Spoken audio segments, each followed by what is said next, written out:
नमस्कार मेरे प्यारे कृषि योद्धाओं, स्वागत आप सभी का ब्राइट एग्रो क्लासेस के डिजिटल प्लेटफॉर्म पर। साथियों, आज अपन बात करने वाले हैं अपनी जो सब्जेक्ट रहने वाली है, और सब्जेक्ट का नाम है बेटा एग्रीकल्चर इंजीनियरिंग का पार्ट है, और वो कौन सा है, रिन्यूएबल एनर्जी के बारे में बात करेंगे।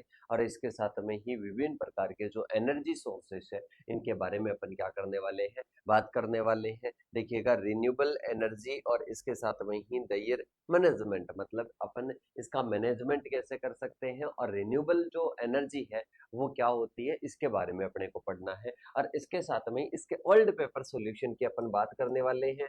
और बेटा, सबसे ज्यादा फेवरेट सब्जेक्ट की मैं बात करूँ तो ये मेरे को लगती है, और इसके साथ में इसके लिए कमेंट आ रहे थे कि सर हमारे को कहीं ना कहीं ये समझ में नहीं आती है, ये हमारे को हार्ड लगती है। बेटा, ऐसी बात आप कैसे बोल सकते हो? ये बात आप तब बोल सकते हो कि बिना कुछ समझ में आए। जैसे कि आप तो ऐसे बोलते हो कि सर इसमें पानी क्या है, इसमें पानी क्या, बोतल का जब ढक्कन नहीं खुले तो आप क्या बोलो कि सर इसमें तो पानी क्या नहीं है, पानी ठंडा नहीं है, या पानी अच्छा नहीं है, या पानी स्वाद में ठीक नहीं है। मतलब बाहर से देख के अनुमान लगाते हो, इसको खोलने की कोशिश और पीने की कोशिश, टेस्ट करने की कोशिश नहीं करोगे, बाहर से देखने की कोशिश करते हो। तो आज अपन अंदर से देखने की कोशिश करेंगे, और इसके साथ में शानदार, जानदार और एकदम क्लियर कॉन्सेप्ट वाली इस सब्जेक्ट को अपन अपने जहन में उतारेंगे। अपन दैनिक दिनचर्या से अपन इसको क्या करने वाले, सीखने वाले हैं। और इसके पहले अगर मैं आपको 5 मिनट में, शुरू के 5 मिनट में आपको विश्वास हो जाएगा बेटा, शुरू के 5 मिनट में विश्वास हो जाएगा कि फोर्थ सेमेस्टर की जो अपने रिन्यूएबल एनर्जी है वो क्या कहना चाह रही है, और इसमें क्या क्या चीजें हैं। आई होप आपकी ये सारी चीजें क्लियर होगी। अब इसके बाद में मैं आप सभी को बता देता हूँ, आप सभी का यही पेपर नहीं बेटा, सारे पेपर सॉल्यूशन हो रहे हैं, और वो पेपर सॉल्यूशन की पीडीएफ आपको मिलती है अपने एप्लीकेशन पर। और एप्लीकेशन पर पीडीएफ लेने के लिए एप्लीकेशन डाउनलोड करना पड़ेगा, और वो आपको कहाँ से डाउनलोड करना पड़ेगा, डिस्क्रिप्शन में आपको वीडियो का लिंक दिया हुआ है, सॉरी ऐप का लिंक दिया हुआ है, या इसके साथ में मोबाइल नंबर दिए हुए हैं, वहां पर मैसेज करके ऐप की लिंक मंगा सकते हो, या फिर आप सर्च कर सकते हो ब्राइट एग्रो क्लासेस के नाम से। और इसके साथ में ही आप सभी का फीडबैक बहुत ज्यादा जरूरी है ब्राइट एग्रो की टीम के लिए। तो वो फीडबैक आपको कमेंट में, कमेंट बॉक्स में कमेंट करके बताना है कि कैसा क्या आपका फीडबैक है, और कैसी क्या आपकी तैयारी चल रही है। तो बेटा, नंबर मैं आपको लिख रहा हूँ, इस पर क्या करना है, आपका नाम, कॉलेज का नाम, और इसके साथ में ही क्या करना है, आप कौन से ईयर में हो ये मैसेज कर देना बेटा। जिन्होंने नहीं कर रखा है, मतलब जो पहले मैसेज में नहीं जुड़े हुए हैं, अपने व्हाट्सएप से नहीं जुड़े हुए हैं, वो सारे प्यारे बच्चे क्या करेंगे, वो सारे प्यारे बच्चे कहीं ना कहीं मैसेज करेंगे इन नंबरों पर, और वहां पर आपको लिंक्स भेजी जाएगी, उनको आपको ज्वाइन करना है, टेलीग्राम चैनल, इंस्टाग्राम, और इसके साथ में एप्लीकेशन डाउनलोड करना है। तो ओके बेटा, मेरे हिसाब से जो नॉर्मल इंट्रोडक्शन है वो कंप्लीट होता है कि सर अब हमारे को सब्जेक्ट के बारे में समझा दो। बेटा, सब्जेक्ट के बारे में समझाने से पहले मैं आप सभी को एक लाइन बताना चाहूंगा, हर वीडियो में मैं मोस्टली कहता हूँ जो लॉन्ग वीडियो होता है, कि बेटा अपन कोई भी खेल की बात करते हैं, खेल में अपन बात करते हैं चैंपियन कौन बनता है, चैंपियन वो बनता है जो खेल में आखिर तक बना रहता है, खेल में आखिर तक बना रहता है, कैसी भी सिचुएशन आए, वो हारने लगे कैसा भी रहे, वो खेल में आखिर तक बना रहता है, तब वो क्या रहता है बेटा, वो कहीं ना कहीं चैंपियन रहता है। और अगर आप भी चैंपियन बनना चाहते हो, आप भी इस सब्जेक्ट को सीखना चाहते हो, तो इस क्लास को एंड तक आप देखोगे, तभी आपको ये सब्जेक्ट समझ में आएगी, तभी आपके जहन में उतरेगी, और जब भी आपको कॉन्सेप्ट क्लियर होंगे। आप चाहे बाईलिंगुअल कोई सी भी लैंग्वेज के हो, दोनों लैंग्वेज में यहाँ पर नोट्स भी हैं, और इसके साथ में समझाया जाएगा। देखिएगा, सबसे पहले अपन बात करते हैं बेटा एनर्जी के बारे में, ठीक है। एनर्जी के बारे में मैं बात करता हूं, तो बेटा एनर्जी क्या है, एनर्जी कहीं ना कहीं ऊर्जा है। अरे क्या है बेटा, ऊर्जा है। अब मैं आपको इसके बारे में एक लाइन बोल देता हूँ, कार्य करने की इकाई है, कार्य करने की इकाई है। सारे सारे पॉइंट, छोटे छोटे पॉइंट आप समझने की कोशिश करना एक बार। कार्य करने की इकाई है, मतलब कार्य करोगे तो बेटा उसके लिए क्या चाहिए, उसके लिए एनर्जी चाहिए। कार्य करने के लिए क्या चाहिए, एनर्जी चाहिए। एनर्जी के प्रकार अलग अलग होते हैं, प्रकार अलग अलग होते हैं। इसे बनाया नहीं जा सकता, इसे बनाया नहीं जा सकता, एनर्जी को बनाया नहीं जा सकता, इसको परिवर्तन किया जा सकता है। एक रूप से रूप परिवर्तन कर सकते हैं, इसका रूप परिवर्तन कर सकते हैं। अरे क्या कर सकते हैं बेटा, रूप परिवर्तन कर सकते हैं, इसको बना नहीं सकते, इसको बनाया नहीं जा सकता है। ओनली इसका क्या कर सकते हैं, रूप परिवर्तन कर सकते हैं। और इसके साथ में कार्य करने की इकाई बताई कि सर आप हमारे को पढ़ा रहे हो, आप बोल रहे हो, आप चल रहे हो तो क्या आपको एनर्जी चाहिए? क्या आप मतलब कार्य तो कर रहे हो, तो इसके लिए क्या आपको एनर्जी की रिक्वायरमेंट पड़ी बेटा? बिल्कुल अपन बात करें तो जो मैं कार्य कर रहा हूँ उसके लिए कहीं ना कहीं मेरे को क्या चाहिए? एनर्जी चाहिए, और एनर्जी के माध्यम से ही ये क्या हो रहा है? कार्य हो रहा है। अब इसके बारे में मैं बात करूं कि सर ये तो सारी चीजें हमने देख ली कि एनर्जी कार्य करने की, बेटा ये सारे पॉइंट लिख लेना कि एनर्जी का मतलब क्या होता है? ऊर्जा। ऊर्जा कार्य करने की इकाई है, मतलब कार्य करने के लिए अपने को कोई भी कार्य करना हो, वो चाहे किसी भी जीव को करना हो, उसके लिए अपने को क्या चाहिए? उसके लिए अपने को ऊर्जा चाहिए।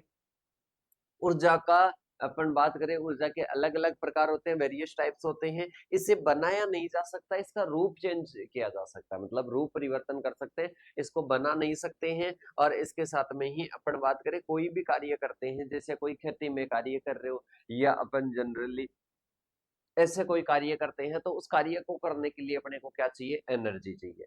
अब देखो बेटा, एनर्जी की बात करते हैं, एक तो क्या होती है, एक तो कहीं ना कहीं समाप्त हो जाएगी, लिमिटेड है, समाप्त हो जाएगी, और क्या है बेटा?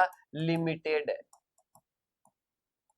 ठीक है, एक अपने पास में क्या है? भरपूर मात्रा में अवेलेबल है, भरपूर मात्रा में अवेलेबल है, और कहीं ना कहीं अनलिमिटेड। क्या है बेटा? अनलिमिटेड है। ध्यान से समझने की कोशिश करना, अनलिमिटेड है, ये क्या है बेटा?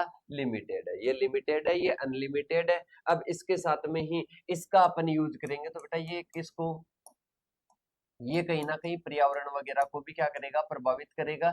और इसके साथ में ये क्या होता है बेटा? ये भरपूर होता है, और इसका तो वापस बन जाती है, मतलब एक बार यूज किए फिर वापस आ गई, फिर यूज किए फिर वापस आ गई, तो ये क्या होती है? अनलिमिटेड होती है। बेटा अब अगर अपन कोई लिमिटेड सोर्स अपने पास में है, उसका यूज करके उसको खत्म कर दिया, तो बेटा ये अच्छी बात नहीं होती है। इससे प्रकृति का संतुलन बिगड़ सकता है। ठीक है, और बिगड़ ही रहा है, अपने को भी दिख रहा है। तो अपने पास में जो लिमिटेड सोर्सेस है एनर्जी के, वो क्या होते हैं? वो होते हैं बेटा नॉन रिन्यूएबल।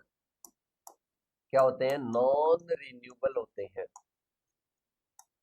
मतलब जिनको अपन वापस से क्या नहीं कर सकते? रिन्यू नहीं कर सकते। जो भरपूर मात्रा में होते हैं, जैसे कि रिन्यूएबल आ जाएंगे, जैसे कि रिन्यूएबल आ जाएंगे। तो रिन्यूएबल क्या होते हैं बेटा? ये भरपूर मात्रा में होते हैं, अनलिमिटेड होते हैं। रिन्यूएबल की बात करता हूँ, सूर्य का प्रकाश, सौर ऊर्जा बोल सकता हूँ मैं, सौर ऊर्जा बोल सकता हूँ, सोलर एनर्जी बोल सकता हूँ, विंड एनर्जी, या उसको अपन पवन ऊर्जा कह सकते हैं, पवन ऊर्जा कह सकते हैं। तो बेटा ये अपने पास में क्या है? ये अपने पास में अनलिमिटेड है। आज धूप आएगी, और इसके साथ में जो प्रकाश आएगा, और इसके साथ में कल वापस आ जाएगा, परसों वापस आ जाएगा। आप कितना ही यूज कर लो, चाहे इसका इसका कितना ही यूज कर लो, ये क्या है? रिन्यूएबल है, मतलब ये रिन्यू होती रहती है। ठीक है, तो ये रिन्यूएबल सोर्सेस है। एक सोर्सेस है जो कि लिमिटेड है, जैसे कि अपन बात करें कोयला, पेट्रोल, डीजल। तो बेटा ये कहीं ना कहीं क्या है? ये अपने पास में लिमिटेड है। और अगर अपने इनका अत्यधिक दोहन करेंगे ना, तो एक तो इनकी समाप्ति हो जाएगी, प्रकृति का संतुलन बिगड़ जाएगा। तो बेटा अपनी ये सब्जेक्ट अपने को कहना चाहती है कि आप खेती में भी तो ऊर्जा यूज में लेते हो। खेती के कार्य करने के लिए, खेती के कार्य करने के लिए आपको क्या चाहिए? ऊर्जा चाहिए। अरे क्या चाहिए बेटा? ऊर्जा, क्योंकि कोई भी कार्य करो, अब वो ऊर्जा तो चाहिए, चाहे अपन कार्य कर रहे हो, चाहे मशीनें कार्य कर रही हो, चाहे पानी उठाने का कार्य हो, चाहे जुताई का कार्य हो, कोई भी कार्य हो रहा हो, उसके लिए एनर्जी तो चाहिए। पेट्रोल डीजल वगैरह यूज में लेते हो कि सर? बिल्कुल लेते हैं। तो ये अपने को चैप्टर ये कहना चाह रहा है कि बेटा आप ऊर्जा को हर जगह यूज में ले रहे हो, खेती में भी यूज में ले रहे हो, पर आप यूज में लो रिन्यूएबल एनर्जी को। किसको? जिसको अपन दोबारा से बना सकें, जो कि अनलिमिटेड है, जो कि आपको खर्च भी कम आएगा। तो बेटा वो आप यूज में लो, ताकि पर्यावरण का संतुलन बना रहे, और जो अपने पास में जो लिमिटेड सोर्स है वो भी बने रहे।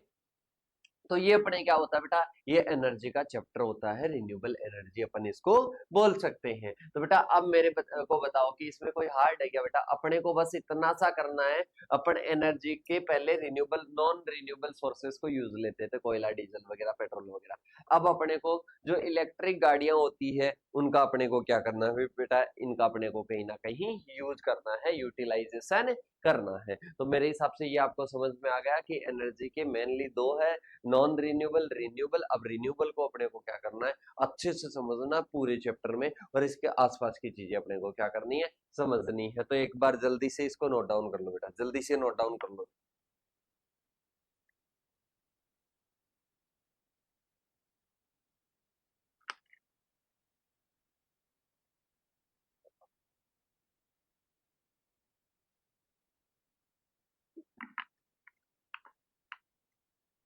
आई होप आप सभी लिख लिए। अब इसके बाद में अपन चलते हैं पेपर की ओर, ठीक है, इसको लिख लेना, काफी आपके लिए हेल्पफुल रहने वाला है। अब इसके बाद में देखो पेपर्स की बात करते हैं, तो ये आपके क्वेश्चंस दे रखे हैं। क्वेश्चंस में सबसे पहले अपन चलते हैं सॉल्यूशन की ओर। सबसे पहली अपने को दे रखी है सोलर कांस्टेंट की डेफिनेशन। क्या आती है, सोलर कांस्टेंट। सोलर कांस्टेंट की मतलब होता है, ये क्या है बेटा, सौर ऊर्जा का मात्रा है। सौर ऊर्जा किसको बोलते हैं, जो सूर्य के द्वारा आती है ना, सौर ऊर्जा। सौर ऊर्जा की मात्रा है, मात्रा है जो कि प्रति क्षेत्र में प्रति समय में आती है।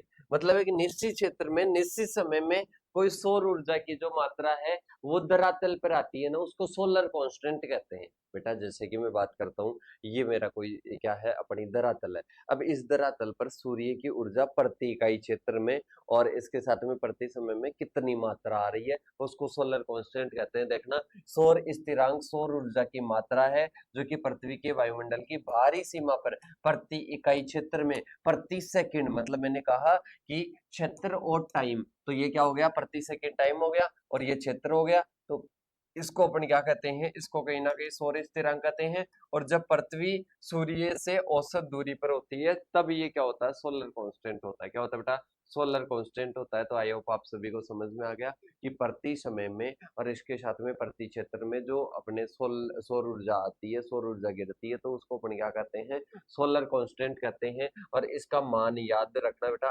1.366 किलोवाट प्रति वर्ग मीटर हो जाएगा। इसके बाद में डेफिनेशन पूछ रखा है बेटा प्रोड्यूसर गैस की। किसकी पूछ रखा है, प्रोड्यूसर गैस की। प्रोड्यूसर गैस की अपन बात करें तो बेटा कंबस्टन के दौरान अपने पास में जो भी जैसे कि अपन बात करते हैं गोबर गैस वगैरह ये जो होती है, और इसके अलावा अपन जो अदर की बात करते हैं, अदर अपने पास में जो भी इक्विपमेंट है, और इसके साथ में ही अपन जो एनर्जी प्राप्त करते हैं, तो इसके लिए अपन जो कंबस्टन करते हैं, कंबस्टन के दौरान क्या होती है बेटा, गैस से प्राप्त होती है। उत्पादक गैस कार्बन मोनोऑक्साइड और नाइट्रोजन का मिश्रण होती है, जो कि कोयला या बायोमास जैसे कार्बन युक्त सीमित के ईंधन के सीमित ऑक्सीजन में क्या करते हैं, कहीं ना कहीं आंशिक दहन करते हैं, और इससे जो गैसें बनती है ना, इसको प्रोड्यूसर गैस कहते हैं। तो देखो बेटा, प्रोड्यूसर गैस क्या है, कार्बन मोनोऑक्साइड और N2 का क्या है, मिश्रण है, CO प्लस और N2 का क्या है, मिश्रण है। ये कि कहीं ना कहीं कोयला, बायोमास आदि के जो कार्बन युक्त जो ईंधन है, इनके कहीं ना कहीं ऑक्सीजन में आंशिक दहन से क्या होती है, प्रोड्यूसर गैस बनती है। क्या बनती है बेटा, अरे क्या बनती है बेटा, प्रोड्यूसर गैस बनती है। क्या बनेगी, प्रोड्यूसर गैस बनेगी। मतलब उत्पादक गैस से क्या होती है, कार्बन मोनोऑक्साइड और N2 का क्या होती है, मिश्रण होती है, जो कि कोयला और बायोमास जैसे कार्बन युक्त जो ईंधन होते हैं उनके सीमित ऑक्सीजन में क्या बनती है, आंशिक दहन से बनती है। तो वो क्या हो जाएगी बेटा, प्रोड्यूसर गैस हो जाएगी। और इसके साथ में ही अपन बात करते हैं, यह गैस आंतरिक दहन इंजनों, गैस टर्बाइनों और इसके साथ में ही तापीय उद्देश्यों के लिए क्या की जाती है, यूज की जाती है। तो प्रोड्यूसर गैस हो गई। अब इसके बाद में आता है पायरोलाइसिस। क्या आता है बेटा, पायरोलाइसिस। पायरोलाइसिस की बात करते हैं, जो अपने पास में जैविक पदार्थ होते हैं, उन जैविक पदार्थों को क्या करना बेटा, उनका कहीं ना कहीं उच्च तापमान पर ऑक्सीजन की अनुपस्थिति में उनको क्या किया जाता है, गर्म किया जाता है, जिससे क्या बनते हैं, जिससे कहीं ना कहीं अपने पास में ठोस, तरल और गैसीय उत्पाद बनते हैं। और यह बायोमास को उपयोगी ऊर्जा में बदलने के लिए क्या किया जाता है, उपयोग किया जाता है। जो बायोमास होता है, उस बायोमास को क्या करना, उपयोगी ऊर्जा कन्वर्ट करनी है उससे। तो कहीं ना कहीं उसके लिए इसका क्या करते हैं, प्रयोग करते हैं। किसका प्रयोग करते हैं बेटा, पायरोलाइसिस का प्रयोग करते हैं। किसका प्रयोग करते हैं, पायरोलाइसिस का प्रयोग करते हैं, तो ये अपने पायरोलाइसिस हो गया। इसके बाद में आता है बेटा सोलर कुकर। सोलर कुकर की बात करते हैं, सौर कुकर की बात करते हैं, तो बेटा अपने पास में क्या होता है, ये कहीं ना कहीं सूर्य की रोशनी से, सूर्य की रोशनी से ऊर्जा लेने वाला, सूर्य की रोशनी से ऊर्जा लेने वाला एक उपकरण होता है, एक उपकरण होता है। क्या होता है बेटा, एक उपकरण होता है जो कि क्या करता है, भोजन पकाने में सहायक होता है, भोजन पकाने में। अब बेटा यहाँ पर देखना आप कहीं ना कहीं रिन्यूएबल के साथ में ही बात कर रहे हैं। सौर ऊर्जा मतलब सूर्य की ऊर्जा आएगी, वो कहाँ पर गिरेगी, वो सोलर कुकर पर गिरेगी, और सोलर कुकर पर गिरने के बाद में क्या हो जाएगा, जो अपना भोज्य पदार्थ है वो भोज्य पदार्थ पक कर क्या हो जाएगा, तैयार हो जाएगा। तो देखिएगा सौर कुकर एक ऐसा उपकरण है जो कि सूर्य की रोशनी का प्रयोग करके क्या करता है, भोजन को पकाने का कार्य करता है। किसको पकाने का कार्य करता है बेटा, भोजन को पकाने का कार्य करता है। इसमें एक तो दर्पण होते हैं, परावर्तक होते हैं, इनका प्रयोग करके सूर्य की किरणों को एक बर्तन पर क्या किया जाता है, केंद्रित किया जाता है। सूर्य की किरणें एक बर्तन पर एक जगह पर केंद्रित होगी, तो केंद्रित होने से वो क्या हो जाएगा, गर्म हो जाएगा, और वो गर्म होने के बाद में जो भोज्य पदार्थ है वो क्या हो जाएंगे बेटा, गर्म हो जाएंगे। उनको गर्म ही तो करना, उनको पकाना है। इसके साथ में आता है, यह स्वच्छ, नवीनीकरणीय और ईंधन रहित खाना पकाने की विधि है। इसमें कोई आपको ईंधन नहीं चाहिए, कोई आपको फ्यूल नहीं चाहिए, और इसके साथ में ही नवीनीकरणीय मतलब नॉन रिन्यूएबल है। इसको आप दोबारा से भी बना सकते हो, ये खत्म नहीं होगी, लिमिटेड नहीं है। तो ये अपनी क्या हो जाएगी बेटा, डेफिनेशन हो जाएगी। इसके बाद में आता है विंड मिल। क्या आती है बेटा, विंड मिल। विंड मिल की बात करते हैं बेटा, पवन चक्कियां देखी है क्या, अपने जैसलमेर बीकानेर साइड क्या होती है, पवन चक्कियां होती है। अब अपन बात करते हैं इनकी हाइट भी क्या होती है बेटा, बहुत ज्यादा होती है, और वो क्या करती है, कहीं ना कहीं हवा के द्वारा वो क्या होती है, घूमती है। तो देखो पवन चक्की एक ऐसी मशीन है जो कि हवा की गतिज ऊर्जा को यांत्रिक ऊर्जा में बदलती है, और यांत्रिक ऊर्जा को विद्युत ऊर्जा में बदल दिया जाता है, यांत्रिक ऊर्जा को विद्युत ऊर्जा में बदल दिया जाता है। तो देखो बेटा इसमें ऊर्जा का चेंज हो रहा है, बन नहीं रही है, निर्माण नहीं हो रहा है विद्युत ऊर्जा का, यहाँ पर कहीं ना कहीं कन्वर्ट हो रही है। तो देखिएगा कि पवन चक्की एक ऐसी मशीन है जो कि क्या करती है, हवा की गतिज ऊर्जा को यांत्रिक ऊर्जा में बदलती है, गतिज ऊर्जा को किस में बदलती है, यांत्रिक ऊर्जा में बदलती है। तो ये विंड मिल हो जाएगी। और इस यांत्रिक ऊर्जा का परंपरागत रूप से कहीं ना कहीं पानी को पंप करने, अनाज को पीसने के लिए यूज किया जाता है। विंड मिल का किसके लिए किया जाता है, ट्रेडिशनली यूज किया जाता है, पानी को पंप करने के लिए और अनाज को पीसने के लिए क्या किया जाता है बेटा, यूज किया जाता है। तो ये क्या हो गया, विंड मिल हो गया। समझना कि जो गतिज ऊर्जा होती है उसको यांत्रिक ऊर्जा में, यांत्रिक ऊर्जा को विद्युत ऊर्जा में बदला जाता है। अब इसके साथ में ही इससे पानी उठाने का कार्य और इसके साथ में ही अनाज बेचने का कार्य किया जाता है। पवन टरबाइनों में इस ऊर्जा को विद्युत ऊर्जा में भी क्या किया जाता है, बदला जाता है, कन्वर्ट किया जाता है। इसके बाद में आता है रिन्यूएबल सोर्सेस, और इसके साथ में ही नॉन रिन्यूएबल सोर्सेस है।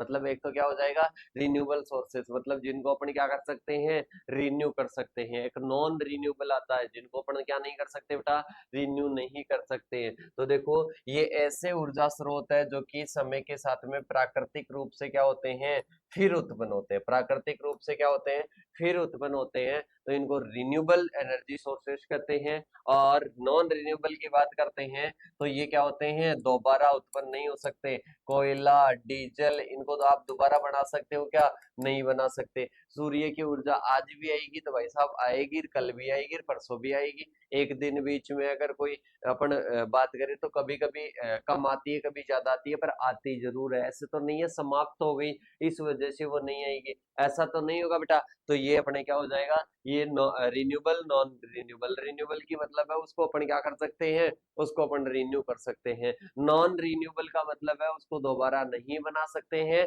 उसको रिन्यू नहीं कर सकते हैं। इसके बाद में आता है एग्जाम्पल की बात करो, जैसे कि सोलर आ गई, इसके साथ में ही पवन या विंड आ गई, हाइड्रो आ गई, बायोमास आ गई, भूतापी आ गई। तो बेटा ये क्या होते हैं, कहीं ना कहीं ये रिन्यूएबल होते हैं, मतलब इनको रिन्यू कर सकते हैं। इसके साथ में ही कोयला हो गया, और पेट्रोलियम, प्राकृतिक गैस, परमाणु ईंधन, ये क्या होते हैं, ये कहीं ना कहीं बेटा अपने नॉन रिन्यूएबल होते हैं। इसके बाद में आता है इन्वायरमेंटल इम्पैक्ट। क्या आ जाएगा, इन्वायरमेंटल इम्पैक्ट है। अब इन्वायरमेंटल पर इम्पैक्ट किसका पड़ता है बेटा, आपको पता है पेट्रोल डीजल वगैरह ये क्या करते हैं, ये कहीं ना कहीं प्रदूषण उत्पन्न करते हैं। अरे क्या सोलर वाले क्या प्रदूषण उत्पन्न करते हैं, क्या नहीं करते ना, तो बेटा रिन्यूएबल तो क्या करते हैं, पर्यावरण के लिए कहीं ना कहीं सही रहते हैं, और नॉन रिन्यूएबल क्या होते हैं, पर्यावरण के लिए हानिकारक होते हैं। तो देखिएगा पर्यावरण अनुकूल होते हैं, बहुत कम या शून्य प्रदूषण करते हैं और प्रदूषण फैलाते हैं, और वैश्विक तापमान वृद्धि में मतलब जो ग्लोबल जो टेम्परेचर है उसको बढ़ाने में क्या करते हैं, ग्लोबल वार्मिंग को बढ़ाने में क्या करते हैं, अपना योगदान देते हैं। अवेलेबिलिटी की बात करते हैं, ये असीमित होते हैं, अनलिमिटेड है, और इसके साथ में लगातार उपलब्ध रहते हैं, और इसके साथ में ये क्या होता है बेटा, ये कहीं ना कहीं लिमिटेड है और एक दिन समाप्त हो जाएंगे, तो ये क्या हो जाएंगे बेटा, ये नॉन रिन्यूएबल हो जाएंगे। इसके साथ में कॉस्ट की बात करते हैं, प्रारंभ में कॉस्ट अधिक आ सकती है, ठीक है, प्रारंभ में कॉस्ट आ सकती है, ये शुरू में सस्ते हो सकते हैं, पर इसके बाद में जो लागत आती है ना बेटा वो ज्यादा आती है, ठीक है, वो पर्यावरण की दृष्टि से मान सकते हैं अपन, तो ये अपने क्या हो जाएंगे, अंतर हो जाएंगे। अब इसके बाद में आता है नेक्स्ट बेटा, फिक्स्ड बेड गैसीफायर। क्या होता है, एक तो फिक्स्ड होता है और एक इसके साथ में कौन सा होता है, फ्लूइडाइज्ड होता है। एक तो कौन सा होगा, फिक्स्ड होगा, गैसीफायर क्या होता है, गैसीफायर जिसमें गैसिफिकेशन की कंबस्टन वगैरह होकर गैस वगैरह प्रोड्यूस होती है, तो वो क्या होता है, गैसीफायर। तो बेटा इसमें देखो एक फिक्स्ड होता है और इसके साथ में ही ये फ्लूइडाइज्ड होता है, तो दोनों में अंतर देखना। सबसे पहले ईंधन की परत है, इसमें ईंधन की एक स्थिर परत में रहता है, जो ईंधन है जो फ्यूल है एक स्थिर परत में रहेगा, फिक्स्ड में रहेगा, नाम से पता चल रहा है। इधर बात करते हैं तो इधर क्या होता है बेटा, इधर फ्लूइडाइज्ड होते हैं, मतलब कहीं ना कहीं द्रव्य की तरह क्या करते हैं, व्यवहार करते हैं, क्या करते हैं, द्रव्य की तरह व्यवहार करते हैं, लिक्विड की तरह व्यवहार करते हैं, तो ये क्या हो जाएगा, फ्लूइडाइज्ड हो जाएगा। क्या हो जाएगा बेटा, फ्लूइडाइज्ड हो जाएगा। इसके बाद में आता है गैस फ्लो, मतलब गैस का प्रवाह है, गैस स्थिर ईंधन की ईंधन परत के बीच से क्या होती है, गुजरती है, क्योंकि यहाँ पर क्या है, स्थिर है, तो गैस स्थिर ईंधन की परतों के बीच में से गुजरेगी, और गैस उस परत में से गुजरेगी जहां पर ईंधन क्या है, गतिशील है, क्योंकि ये क्या रहता है बेटा, गतिशील रहता है या फ्लूइडाइज्ड रहता है। इसके बाद में तापमान का वितरण असमान होता है फिक्स्ड में, और इसमें क्या रहता है, कहीं ना कहीं तापमान का वितरण अधिक समान होता है। इसके साथ में ही आता है नेक्स्ट, इफिशियंसी की बात करते हैं, तो बेटा जो द्रवीकृत की तुलना में, मतलब जो फ्लूइडाइज्ड होता है उसकी तुलना में दक्षता क्या होती है, कम होती है। फिक्स्ड की जो इफिशियंसी है वो कहीं ना कहीं फ्लूइडाइज्ड की कंपेयर में क्या है बेटा, कम है, और इसके साथ में ही इसमें क्या होता है, बेहतर मिश्रण और अभिक्रिया दर के कारण दक्षता इसकी क्या होती है, अधिक होती है। इसकी इफिशियंसी क्या होती है बेटा, इसकी इफिशियंसी कहीं ना कहीं क्या होती है, अधिक होती है, मैक्सिमम होती है। इसके बाद में आता है मेंटेनेंस की बात करते हैं, तो मेंटेनेंस में क्या हो जाएगा, इसकी सिंपल डिजाइन होती है, क्या होती है, सिंपल डिजाइन होती है, रख रखाव अच्छे से कर सकते हैं फिक्स्ड वाले का। पर इसके साथ में ही अपन इसकी बात करते हैं, किसकी बात कर रहे हैं बेटा, जो अपन आता है नॉन रिन्यूएबल, इसकी जटिल डिजाइन होती है, रख रखाव में थोड़ी क्या आती है, थोड़ी मतलब मेंटेनेंस की ज्यादा जरूरत होती है, तो ये फ्लूइडाइज्ड हो जाएगा। बेटा ध्यान रखना, एक तो फिक्स होता है, एक फ्लूइडाइज्ड, मतलब क्या होता है, कहीं ना कहीं ये कांस्टेंट नहीं रहता, ये स्थिर नहीं रहता है। अब इसके साथ में ही अपन चलते हैं बेटा आगे की ओर, अंतर कंप्लीट होता है। अंतर के बाद में आता है सोलर वाटर हीटर। बेटा कोई भी टॉपिक का नाम आता है ना, नाम बनाते एक छवि बना लो कि इसमें क्या पूछ रहा है, इसमें कहीं ना कहीं सोलर वाटर हीटर पूछ रहा है, क्या पूछ रहा है, सोलर वाटर हीटर पूछ रहा है, तो सोलर वाटर हीटर क्या आ जाएगा, मतलब ये क्या होता है, सौर जल हीटर से क्या होता है, कहीं ना कहीं जो अपने सूर्य, ऐसे मान लो कि सूर्य की एनर्जी से जल को गर्म करना, सूर्य की एनर्जी से जो सूर्य का जो ताप है, धूप है, उससे क्या करना, उससे कहीं ना कहीं जल को गर्म करना क्या होता है, जल को गर्म करने वाला क्या होता है बेटा, सोलर वाटर हीटर होगा, जो कि सोलर के द्वारा क्या कर देगा, वाटर को हीट कर देगा।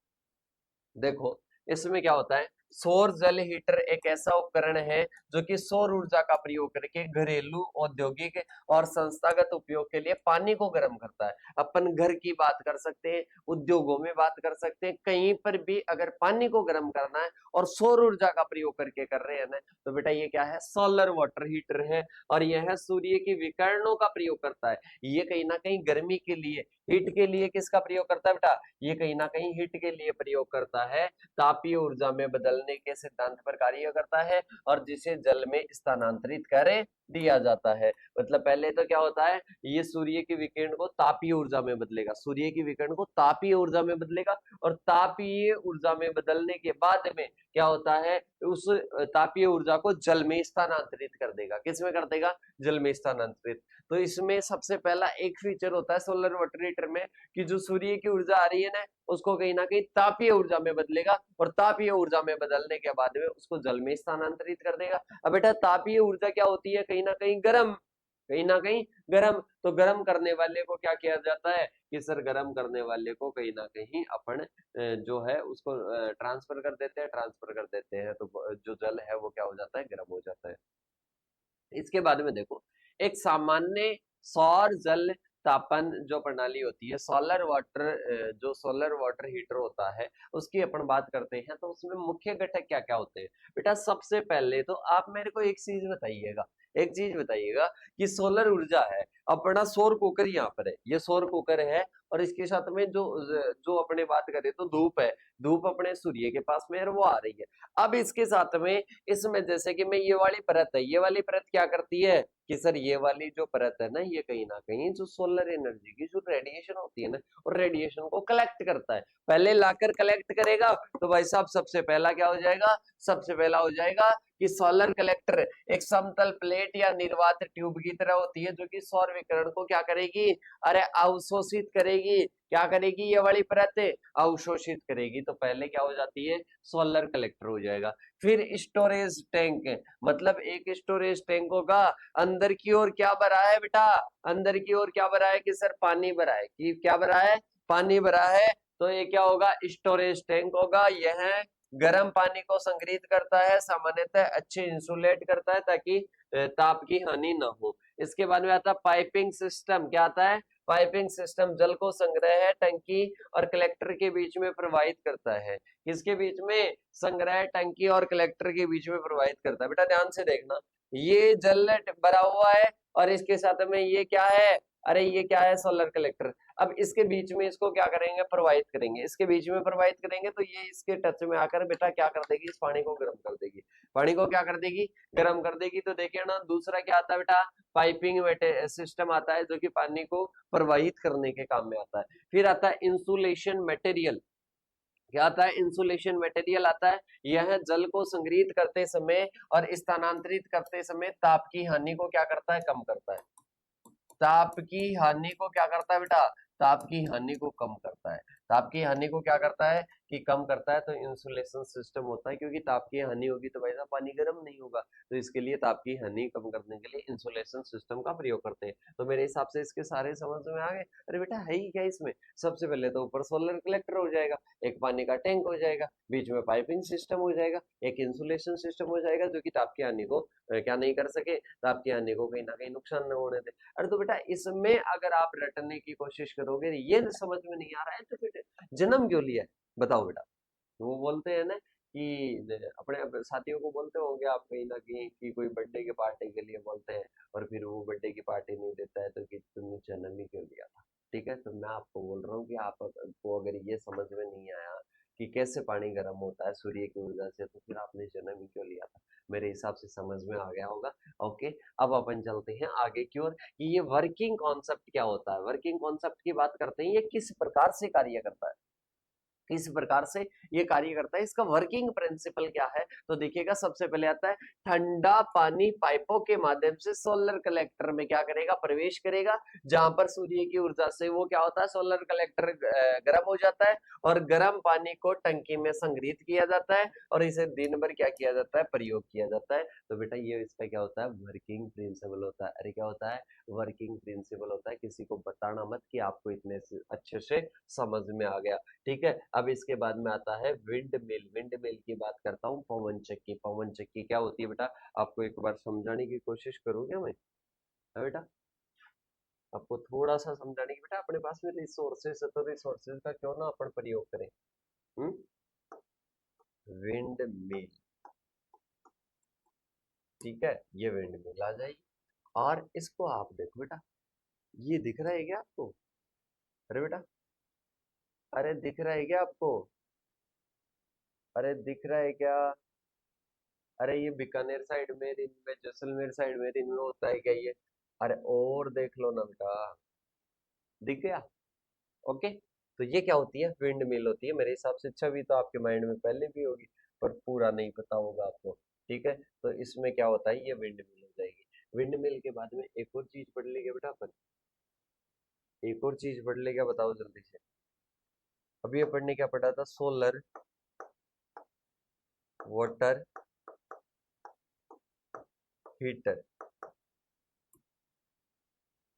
ठीक है, ये सोलर वाटर हीटर में कौन से की बात कर देता हूँ, जैसे कि सोलर वाटर हीटर, ये भी आप बोल सकते हो। इसके साथ में ही ये वाला भी आप देख सकते हो। ठीक है, तो इसको अपन देख लेते हैं। देखो, दिख रहा है कि सर दिख रहा है। इसके बाद में एक और मैं आपको बता देता हूँ। देखो, ये वाला दिख रहा है इधर। देखो, सबसे पहले अपन बात करते हैं, यहाँ पर क्या आ जाएगा, यहाँ पर कहीं ना कहीं आपके सोलर वाटर आ जाएगा। ये गर्म पानी की टंकी है, इसके साथ में ही पानी जाकर इसमें क्या हो जाएगा, गर्म हो जाएगा। क्या हो जाएगा? गर्म हो जाएगा। तो बेटा यहाँ पर प्लेटों पर क्या आती है, कहीं ना कहीं पानी को गर्म करने के लिए उसकी सोलर रेडिएशन आती है। तो मेरे हिसाब से आप सभी को समझ में आ गया। अब इसके बाद में एक और चीज मैं समझाने की कोशिश करूंगा, पर बेटा अभी नहीं समझाऊंगा, क्योंकि अभी अपन बात नहीं करेंगे, क्योंकि अपने को आगे की ओर वो और पढ़ना है। सोलर कुकर के बारे में भी मैं समझा दूंगा। ओके, अब इसके बाद में चलें आगे की ओर। तो ये कॉन्सेप्ट क्लियर है, विंड मिल कैसा होता है। अब देखना, इसको ध्यान से समझना, इसके कंपोनेंट क्या क्या होते हैं। तो देखो बेटा, पवन चक्की एक यांत्रिक यंत्र है, मतलब ये क्या होती है, गतिज ऊर्जा होती है बेटा। ऐसे घूमेगा तो क्या होगी, वो गतिज ऊर्जा होगी। कौन सी होगी? गतिज ऊर्जा होगी। गतिज ऊर्जा को यांत्रिक में बदला जाता है, और यांत्रिक को कहीं ना कहीं किस में बदला जाता है? यांत्रिक को कहीं ना कहीं बेटा बदला जाता है, गतिज को यांत्रिक, यांत्रिक को बदला जाता है विद्युत ऊर्जा में। किस में बदला जाता है? विद्युत ऊर्जा में बदला जाता है। तो मेरे हिसाब से आप सभी को क्लियर हो गया। अरे बेटा क्लियर हो गया क्या? कमेंट करके बताओ जल्दी से कि सर हम कमेंट कैसे करेंगे, आपने तो प्रीमियर डाल रखा है इसका। बेटा वो कभी कभी क्या है, आप जुड़ तो नहीं पाते हो लाइव में। वो आगे अगर आपको लाइव चाहिए गेस्ट पेपर वगैरह, तो वो बता देना। अब इसके बाद में घटकों के बारे में बात करते हैं। तो बेटा रोटर ब्लेड, अब जो मैंने बताया था ना बेटा, वो कहीं ना कहीं आपको क्या करना है, वो वाला माइंड में रखना है कि रोटर ब्लेड क्या है। मतलब ये पंख होते हैं जो कि हवा को पकड़ कर क्या होते हैं, घूमते हैं। मतलब जो ऊपर ही ऊपर लगे हुए थे ना, ऐसे ऐसे ऊपर ही ऊपर लगे हुए थे, वो क्या थे बेटा, वो रोटर ब्लेड थे। मतलब जो कि क्या करते हैं, जो कि घूमने का कार्य करते हैं, गतिज ऊर्जा में आते हैं। ब्लेडों की संख्या और आकार उसकी दक्षता को क्या करता है बेटा, प्रभावित करता है कि कितनी इससे यांत्रिक ऊर्जा बनेगी, कितनी नहीं बनेगी। ये कहीं ना कहीं प्रभावित किस चीज को करता है बेटा, ये कहीं ना कहीं ये जो रोटर ब्लेड है, ये क्या करती है, प्रभावित करती है। रोटर ब्लेड क्या करती है बेटा, प्रभावित करती है। तो आई होप आप सभी को इतना समझ में आ गया। रोटर ब्लेड, रोटर ब्लेड के बाद में आता है, कहीं ना कहीं ब्लेड हब से जुड़े होते हैं। ये कहीं ना कहीं किससे जुड़े होते हैं, ये कहीं ना कहीं हब या रोटर असेंबली से क्या होते हैं, जुड़े रहते हैं, जो उनके साथ में क्या होता है, घूमता है। ये जो ब्लेडें होती है बेटा, ये कहीं ना कहीं बीच में एक से जुड़ी होती है, और फिर ये क्या होती है, आपस में घूर्णन करती करती है। और यह एक आवरण होता है, और जिसमें गियर बॉक्स, जनरेटर और इसके साथ में ही नियंत्रण प्रणालियां होती है। इसके बाद में आता है गियर बॉक्स। गियर बॉक्स की बात करते हैं, तो यह रोटर की गति को बढ़ाकर कहीं ना कहीं जनरेटर तक क्या करता है, पहुंचता है। मतलब गियर बॉक्स क्या करेगा, रोटर की गति को बढ़ाकर कहीं ना कहीं जनरेटर तक क्या करेगा, ये पहुंचेगा। इसके बाद में आता है बेटा जनरेटर। क्या होता है जनरेटर? मैंने कहा कि गियर बॉक्स, गियर बॉक्स बेटा वो जो आपने देखा खड़ा पाइप, उसमें कहीं ना कहीं क्या लगे होते हैं, विभिन्न प्रकार के इक्विपमेंट लगे होते हैं। इसके बाद में आता है जनरेटर। यांत्रिक ऊर्जा को विद्युत ऊर्जा में बदलने का कार्य करेगा। मतलब जो घूर्णन करती है उसको यांत्रिक में बदला जाएगा, और यांत्रिक को विद्युत में बदलने के लिए जनरेटर का प्रयोग किया जाएगा। फिर आता है टावर। रोटर और नोसेल की ऊंचाई पर स्थापित करता है, और हवा की गति अधिक होती है, क्योंकि ऊंचाई पर ये क्या होता है, ये कहीं ना कहीं एक टावर होता है। ये क्या होता है, टावर होता है। और ऊंचाई पर क्यों रखते हैं, ताकि हवा की गति क्या रहे बेटा, अधिक रहे, हवा की गति अधिक रहे। इसके बाद में आता है या मैकेनिज्म। क्या आती है बेटा, या मैकेनिज्म में बात करते हैं।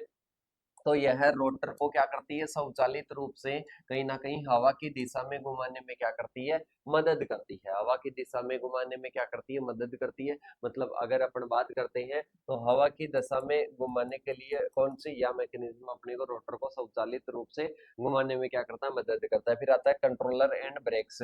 हवा की गति पर नजर रखते हैं और सुरक्षा सीमा से अधिक होने पर उस पर क्या कर सकते हैं, ब्रेक लगाते हैं। मतलब उस पर क्या होता है बेटा, कंट्रोलर भी होता है। ऐसा नहीं कि वो अपने आप चल रहा है, अपने आप गति कर रहा है। उस पर क्या होता है बेटा, कंट्रोलर भी होता है। और इस प्रकार ये सभी घटक मिलकर क्या बनाते हैं, पवन ऊर्जा को प्रभावी ढंग से क्या करते हैं, प्राप्त करने का कार्य करते हैं। जिसमें 3 स्टेप मेनली याद रखना। सबसे पहले गतिज ऊर्जा होती है, गतिज को यांत्रिक में बदला जाता है, फिर यांत्रिक को विद्युत ऊर्जा में बदला जाता है। अब इसके बाद में अपन चलते हैं बेटा आगे की ओर। आगे अपने पास में आता है दीनबंधु बायोगैस, दीनबंधु बायोगैस संयंत्र। दीनबंधु बायोगैस संयंत्र के बारे में अपने को बताना है। और दीनबंधु बायोगैस जो प्लांट होता है बेटा, बायोगैस प्लांट के बारे में देखो, जहां पर अपन क्या करते हैं, जो अपने पास में बायोमास होता है, बायोमास को सड़ा गलाकर अपन क्या करते हैं, बायोगैस तैयार करते हैं, उसको बायोगैस प्लांट कहते हैं। और बायोगैस प्लांट अलग अलग प्रकार के होते हैं, जिसमें अपन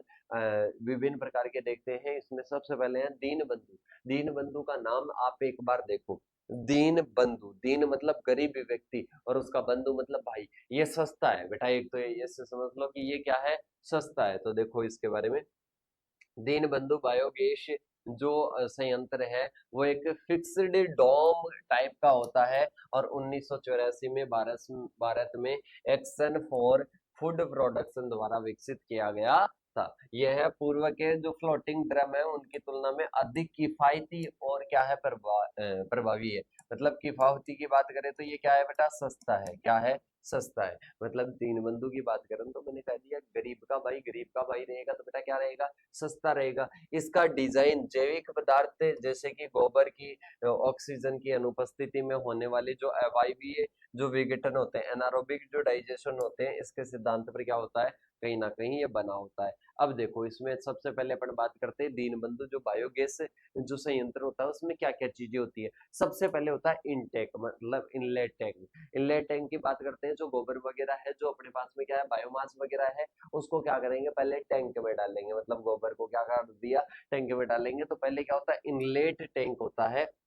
यहाँ गोबर और पानी का मिश्रण, मतलब क्या तैयार किया जाता है बेटा, सल्लरी तैयार किया जाता है। क्या तैयार किया जाता है, सल्लरी तैयार किया जाता है। और फिर इसे डाइजेस्टर में भेजा जाता है। कहाँ पर भेजते हैं बेटा, डाइजेस्टर में भेजते हैं। अरे कहाँ पर भेजते हैं, डाइजेस्टर में भेजते हैं। तो देखिएगा यह गोबर और पानी का मिश्रण तैयार करते हैं, बोले तो सल्लरी तैयार करते हैं, और फिर इसे क्या करते हैं, डाइजेस्टर में भेजते हैं। मतलब इनलेट टैंक में पहले पानी और गोबर से क्या बनेगा, एक सल्लरी बनेगी, और इस सैलरी को फिर डाइजेस्टर में भेजेंगे। कहां पर भेजेंगे, डाइजेस्टर में भेजेंगे। डाइजेस्टर की बात करते हैं तो ये डोम चेंबर होता है। कैसा होता है, डोम चेंबर होता है। मुख्य कक्ष होता है जो कि अवायुजीवी क्या होता है, विघटन होता है, और बायोगैस उत्पन्न होती है। मतलब यहाँ पर क्या होता है, यहाँ पर तो इनलेट हो गया, इनलेट के बाद में भाई साहब ये किस में आता है, डोम चेंबर या डाइजेस्टर में आता है, जहां पर क्या होता है बेटा, डाइजेशन होता है। जहां पर क्या होता है, डाइजेशन होता है। इसके बाद में आता है गैस होल्डर। गैस होल्डर की बात करते हैं तो इसमें फिक्स्ड डोम होता है। कैसा होता है बेटा,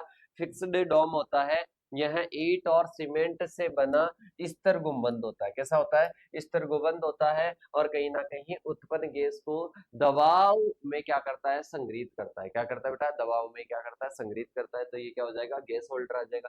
फिर आता है आउटलेट। आउटलेट की बात करते हैं तो बेटा एक बार तो अपन ने सैलरी अंदर ली, और फिर इसका डाइजेशन होने के बाद में बाहर जो निकलेगी वो क्या होगा, आउटलेट होगा। मतलब इस टैंक से विघटित जो सैलरी है वो बाहर निकलती है, जैविक खाद के रूप में उसका प्रयोग करते हैं खेतों में, तो वो आउटलेट टैंक के सहायता से निकलेगी। अब डाइजेशन हो गया, तो डाइजेशन का मेन उद्देश्य क्या था, सैलरी निकालना थोड़ा ना था, कहीं ना कहीं अपना उद्देश्य था कि गैस बने। और वो गैस बन जाती है कि यह डोम से बायोगैस को रसोई या उपकरणों तक पहुंचाया जाता है।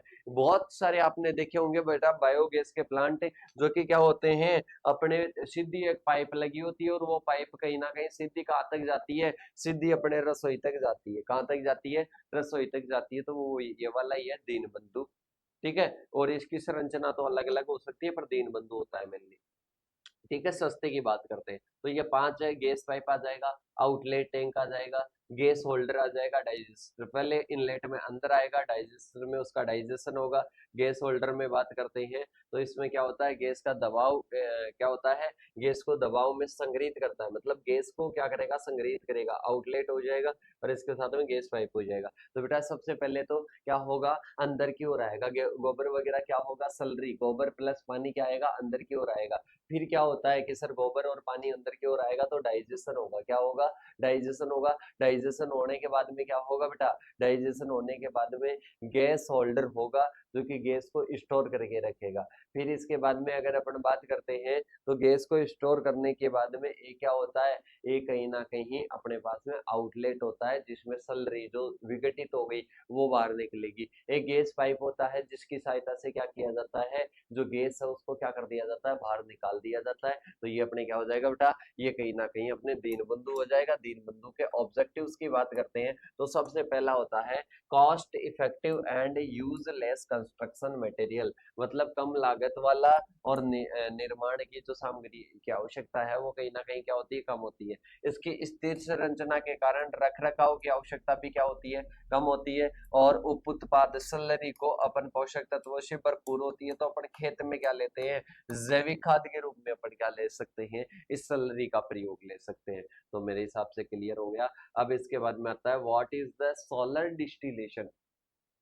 सोलर डिस्टिलेशन क्या होता है, किसके बारे में पूछ रहा है, सोलर डिस्टिलेशन क्या पूछता है, साधारण बेसिन वाले स्टील को एक स्वच्छ चित्र के साथ में आपको समझाना है। तो बेटा सोलर डिस्टिलेशन के बारे में अगर मैं आपको समझाना चाहूँ, अगर मैं आपको क्लियर करना चाहूँ तो सबसे पहले सोलर डिस्टिलेशन का मतलब होता है बेटा अपना जो वाटर है उस वाटर की क्वालिटी कहीं ना कहीं बढ़ानी है, उसको लवणों से मुक्त करना है, उसको शुद्ध करना है। आपको पता है कई बार अपन बात करते हैं कि समुद्रों का पानी है उसको क्या किया जाता है, उसको कहीं ना कहीं शुद्ध किया जाता है, क्या किया जाता है, शुद्ध किया जाता है, पीने लायक बना देते हैं। तो बेटा उसका अपन सोलर डिस्टिलेशन के साथ में क्या कर सकते हैं, कहीं ना कहीं उसको शुद्ध बना सकते हैं। तो देखिएगा सौर आसवन एक ऐसी प्रक्रिया है जिसमें सौर ऊर्जा का प्रयोग करके कहीं ना कहीं जल को शुद्ध और लवण मुक्त बनाया जाता है, जल को शुद्ध बनाया जाता है और इसके साथ में ही लवण मुक्त बनाया जाता है। तो ये क्या हो जाएगा, सोलर डिस्टिलेशन हो जाएगा, क्या हो जाएगा,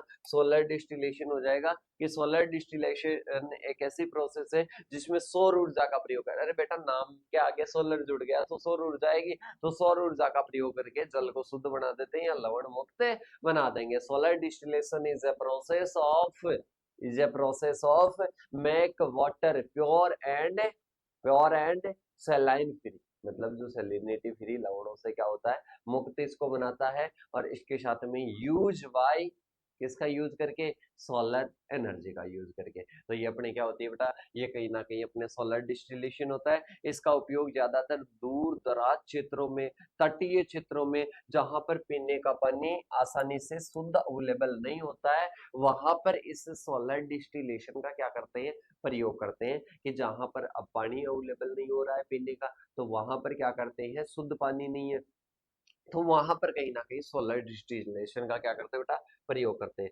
कार्य सिद्धांत की बात करते हैं तो सौर आसवन का मूल सिद्धांत वाष्पीकरण और संघनन का होता है, क्या होता है बेटा, वाष्पीकरण और संघनन का होता है। मतलब ये एक तो क्या होता है, संघनन होगा और वाष्पीकरण होगा, दो चीजें होगी बेटा। ये किस सिद्धांत पर कहीं ना कहीं जल को शुद्ध करेगा, ये जल को दो सिद्धांतों पर कार्य करेगा, एक संघनन करेगा और एक वाष्पीकरण करेगा, संघनन करेगा वाष्पीकरण करेगा। तो देखिएगा सबसे पहले बात करते हैं, सूरज की गर्मी बेसिन में रखे पानी को वाष्पित करती है, क्या करती है, सूरज की गर्मी बेसिन में रखे पानी को क्या करती है, वाष्पित करती है। और यह वाष्प पारदर्शी ढक्कन की भीतरी सतह पर क्या होता है, संघनित होकर शुद्ध जल के रूप में इकट्ठा हो जाता है। मतलब सूरज की गर्मी बेसिन में रखे पानी को क्या करती है, पहले तो वाष्पित करेगी, स्टेप बाय स्टेप समझना। मतलब सूर्य की गर्मी क्या करती है, पानी का वाष्पीकरण कर देती है, बेसिन में रखा हुआ किसी सतह पर रखा हुआ है, सतह पर रखते हैं तो वाष्पीकरण होता है। और कहीं ना कहीं पौधे की सतह से होता है तो बेटा वो क्या होता है, वाष्पोत्सर्जन होता है। तो यहाँ पर सतह पर लिखा हुआ रखा हुआ है तो क्या हो जाएगा, वाष्पित होगा। और यह वाष्प पारदर्शी ढक्कन की भीतरी सतह पर, मतलब पारदर्शी ढक्कन लगा हुआ है, भीतरी सतह पर संघनित होकर क्या हो जाता है, शुद्ध जल के रूप में एकत्रित हो जाएगा। मतलब बाकी तो क्या हो जाएगा, वाष्पित हो जाएगा, पर जो अपन बात करें जो वाष्प है, वो वाष्प क्या है बेटा, पारदर्शी ढक्कन की भीतरी सतह पर क्या हो जाएगी, संघनित होकर शुद्ध जल के रूप में एकत्र हो जाएगी। तो ये इस सिद्धांत पर क्या करता है बेटा, कार्य करता है। इसके बाद में कंपोनेंट्स की बात करते हैं तो बेसिन आता है, जो क्या होता है बेटा, ट्रे। मतलब इसमें क्या करते हैं, अशुद्ध या खारा पानी किसके लिए, वाष्पीकरण के लिए रखते हैं। मतलब एक ट्रे होती है, इस ट्रे पर अपन अशुद्ध पानी रख देंगे, बिल्कुल। फिर इसके बाद में आती है ट्रांसपेरेंट ग्लास कवर। मतलब इसमें क्या होता है, इसमें कहीं ना कहीं यह सूर्य की किरणों को अंदर आने देता है और संघनन सतह का कार्य करता है। बेटा अब जैसे कि ये प्लेट हो गई, अब इस प्लेट पर एक ग्लास होगा, एक ग्लास होगा, मतलब वो कैसा होगा बेटा, वो कहीं ना कहीं ट्रांसपेरेंट होगा। अब सूर्य की जो किरणें हैं वो सीधी की सीधी उसमें क्या हो जाएगी, चली जाएगी। तो ट्रांसपेरेंट जो ग्लास कवर की जरूरत होती है। इंसुलेशन मटेरियल, मतलब जो कि तापमान की हानि को रोक सके, जो कि ताप हानि को रोक सके, वो मटेरियल चाहिए। इसके बाद में आता है कंडेंसेट कलेक्टर थ्रो। मतलब इसमें क्या होता है, संघनित जल को संग्रहित करता है और स्टोरेज टैंक की ओर लेकर जाता है। मतलब ये जो संघनन जो जल हुआ वो ऊपर की ओर आकर एकत्रित हुआ, तो इसको स्टोरेज के लिए भी तो एक टैंक चाहिए। तो बेटा ये सोलर डिस्टिलेशन होता है। क्या होता है, सोलर डिस्टिलेशन होता है। इसके साथ में ही बेटा अपन बात करते हैं कि अपन ओनली नवीनीकरणीय ऊर्जा का प्रयोग करके एक तो आसूत जल या डिस्टिल्ड वाटर अपन बना लेते हैं। रख रखाव कम होता है और पर्यावरण के अनुकूल होता है। शुष्क और जो तटीय क्षेत्र होते हैं उनमें क्या करते हैं बेटा, इसको अच्छे से यूज करते हैं। तो यहाँ पर आपको मेरे हिसाब से बहुत अच्छे से समझ में आ गया कि किस प्रकार से। बेटा अब मैं आपको पूरी प्रोसेस 1 मिनट में बता सकता हूँ। अगर आपका भी माइंड एक्टिव है तो कहीं ना कहीं आप भी बता सकते हो कि सबसे पहले क्या था, ये पानी था अपने पास में, ठीक है। अब इस पानी में क्या होता है, ट्रांसपेरेंट ग्लास है, ठीक है। अब क्या होगा, इस पर सूर्य की वो आएगी, वो सीधी ट्रांसपेरेंट पर गिरेगी। अब ये क्या होगा, कहीं ना कहीं वाष्पित होगा, वाष्पित होगा तो यहाँ पर आकर ये क्या हो जाएगा, ऊपरी ओर अपन बात करें संघनन होकर ये क्या हो जाएगा, वाष्प के रूप में हो जाएगा। वाष्प के रूप में होगा तो ये क्या होगी, जल की बूंदे बनेगी। जल की बूंदे एक पाइप के सहायता से जोड़कर स्टोरेज टैंक में अपन क्या कर लेते हैं, इसको स्टोर कर लेते हैं। ये ऐसे ही काम चलता रहेगा, ऐसे ही काम चलता रहेगा। लवण नीचे रह जाएंगे, लवण नीचे रह जाएंगे। तो बेटा ये क्या होता है, ये अपने सोलर डिस्टिलेशन होता है। इसके बाद में आता है सौर फोटोवोल्टेइक प्रणाली और उसके अनुप्रयोगों के बारे में बताओ। बेटा सोलर फोटोवोल्टेइक सिस्टम की अगर मैं बात करता हूँ तो ये कहीं ना कहीं क्या करता है, जो सूर्य की ऊर्जा आती है सौर ऊर्जा, उस सौर ऊर्जा को कन्वर्ट करता है ये विद्युत ऊर्जा में। किसमें, विद्युत ऊर्जा में। मतलब ये सोलर फोटोवोल्टेइक जो सिस्टम होता है ये कहीं ना कहीं क्या करता है, विद्युत ऊर्जा में कन्वर्ट करता है। किसमें कन्वर्ट करता है, विद्युत ऊर्जा में कन्वर्ट करता है, परिवर्तित करता है। किसको कन्वर्ट करता है, ये कहीं ना कहीं कन्वर्ट करता है बेटा, जो सूर्य की धूप है उसको कन्वर्ट करता है।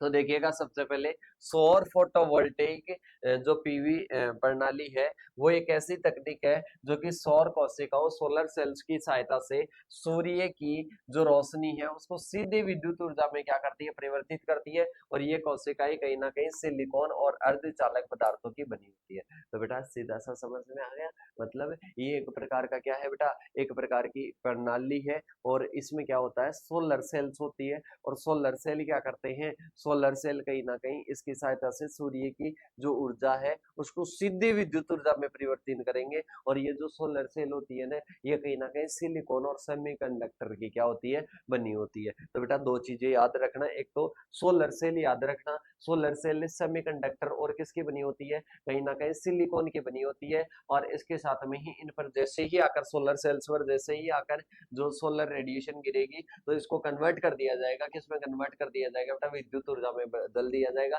तो यह प्रणाली क्या करती है, जो सोलर ऊर्जा होती है, जो सौर ऊर्जा होती है, वो सौर ऊर्जा को कन्वर्ट करता है कहीं ना कहीं, किसमें कन्वर्ट करता है बेटा, कहीं ना कहीं विद्युत ऊर्जा में कन्वर्ट करता है। तो इसको अपन क्या कहते हैं, सोलर फोटोवोल्टेइक सिस्टम बोलते हैं। मतलब एक ऐसी तकनीक है जो कि सोलर सेल्स की सहायता से सूर्य की रोशनी को सीधे विद्युत ऊर्जा में परिवर्तित करता है। और ये कोशिकाएं कहीं ना कहीं, ये सेल्स कहीं ना कहीं सिलिकॉन और इसके साथ में अर्धचालक पदार्थों से क्या होती है, बनी हुई होती है। क्या होती है बेटा, बनी हुई होती है। तो ये अपने क्या हो जाएगा, ये अपने solar photovoltaic system, solar photovoltaic system हो जाएगा। इसके साथ में ही यह ऊर्जा का एक स्वच्छ और नवीनीकरणीय स्रोत है, प्रदूषण नहीं करता है। ये क्या नहीं करता है बेटा, कोज पॉलिनेशन, मतलब बात करते हैं तो क्या नहीं करता है, ये कहीं ना कहीं पोल्यूशन कॉज नहीं करता है, मतलब किसी प्रकार का क्या नहीं करेगा बेटा, पोल्यूशन नहीं बनाएगा, पोल्यूशन नहीं करेगा। तो बेटा ये सोलर फोटोवोल्टेइक आराम से समझ लेना, सोलर सेल्स होती है। और इसमें अब क्या याद करना है बेटा, सोलर सेल्स होती है सिलिकॉन सेमीकंडक्टर की बनी होती है, जैसे इस पर आकर गिरेगी और गिरेगी तो विद्युत ऊर्जा बढ़ जाएगी, और यही तो अपने को करना है।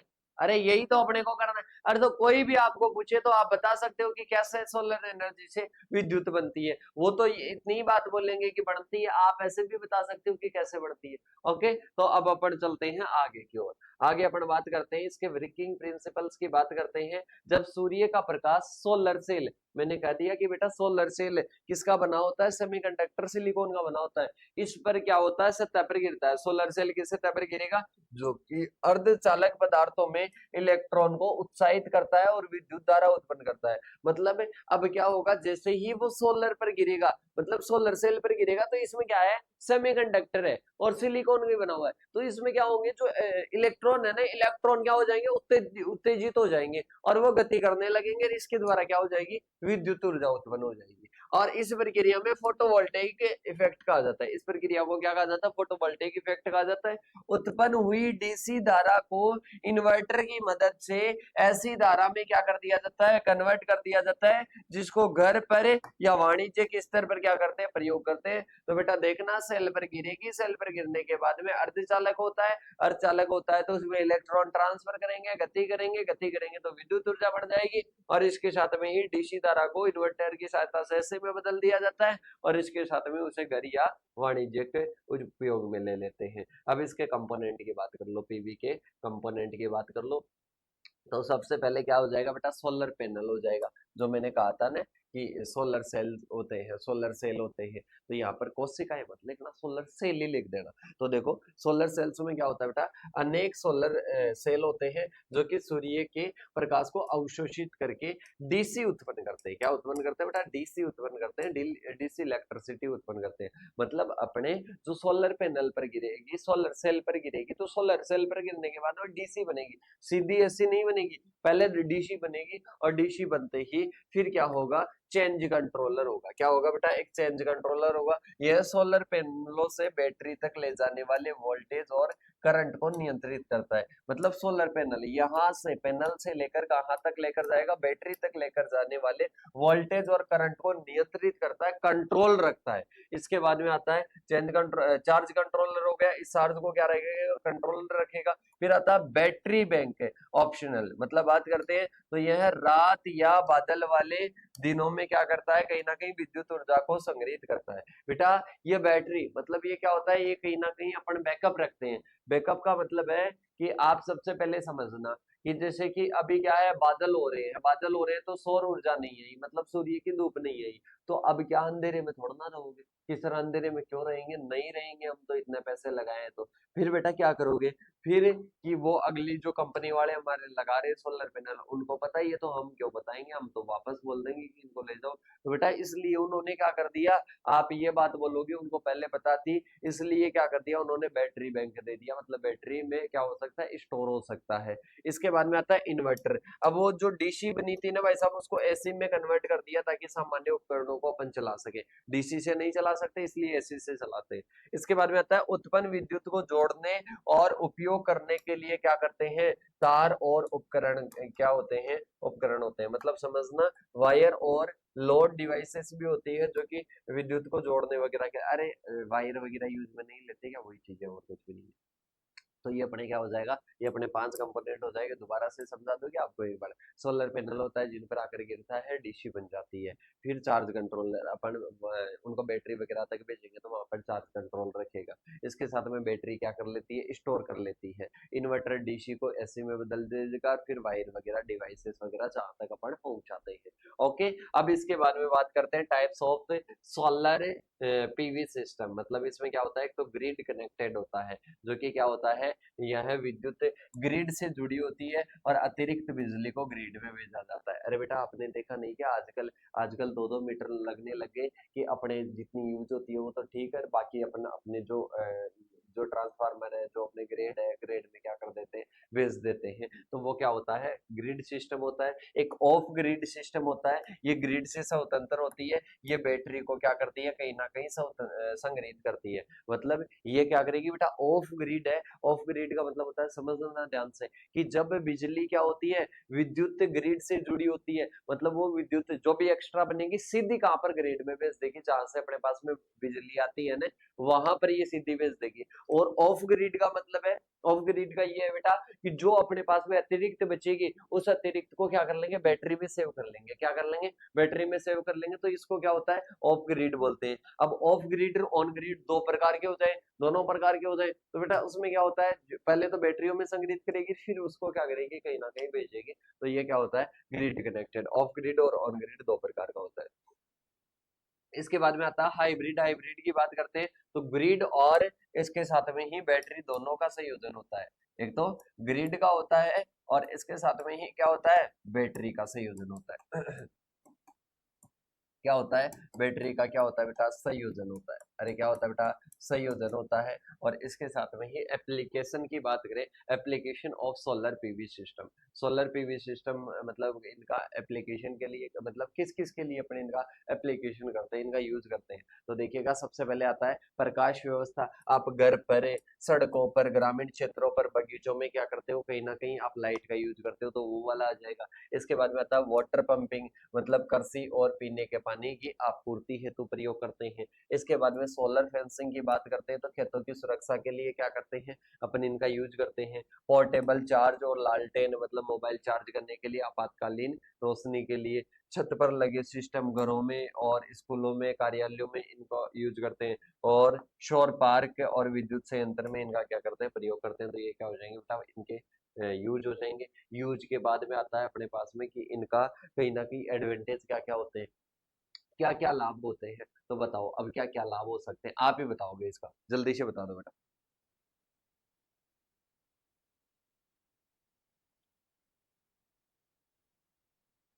बताओ बेटा, देखिए बताओ जल्दी से, कौन कौन बताएगा।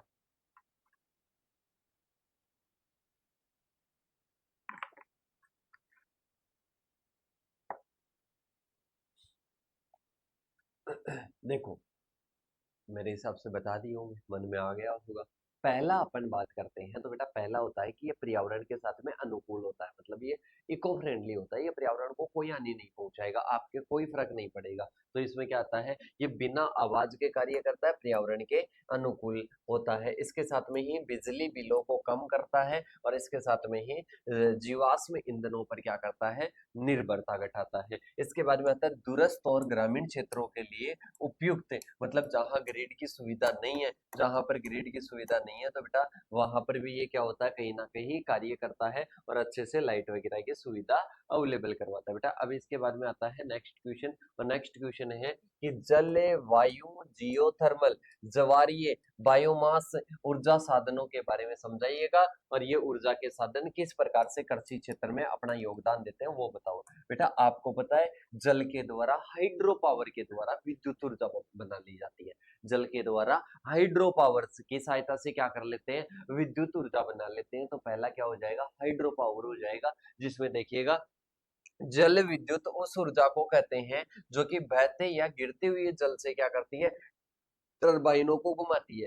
एक टरबाइन अपन ने देखा था, विंड मिल वाला क्या करता है, वो कहीं ना कहीं हवा से घुमाता है। वो किसकी सहायता से घुमाता है, हवा की सहायता से घुमाता है। ये जल को गिरने के बाद में जल से घुमाएगा और जल से टरबाइनों को घुमाएगा, तो गतिज ऊर्जा हो गई। गतिज को यांत्रिक में बदल देगा और यांत्रिक को किस में बदल देगा, विद्युत ऊर्जा में बदल देगा। तो ये क्या होता है बेटा, ये कहीं ना कहीं हाइड्रो पावर होता है। तो देखो जल उस ऊर्जा को कहते हैं, जल विद्युत उस ऊर्जा को कहते हैं जो कि बहते हुए या गिरते हुए जल से टरबाइन टरबाइनों को घुमाकर विद्युत उत्पादन में क्या किए जाते हैं, उपयोग किए जाते हैं। तो ये क्या हो जाएगा बेटा, ये अपने वाटर एनर्जी या क्या हो जाएगा, हाइड्रो पावर हो जाएगा। इसके बाद में आता है इस दुनिया में सबसे अधिक उपयोग की जाने वाली नवीनीकरणीय ऊर्जा में से एक है। सर्वाधिक उपयोग की जाने वाली में से क्या है बेटा, एक प्रकार की ऊर्जा है। कृषि में योगदान की बात करते हैं तो जल विद्युत से चलाने के लिए कहीं ना कहीं पंप से चाहिए। बेटा इसमें समझ तो गए ना कि जैसे टरबाइन पर क्या गिरेगा, पानी गिरेगा, पानी गिरेगा तो वो क्या होगा, घूमेगा, घूमेगा तो क्या होगा,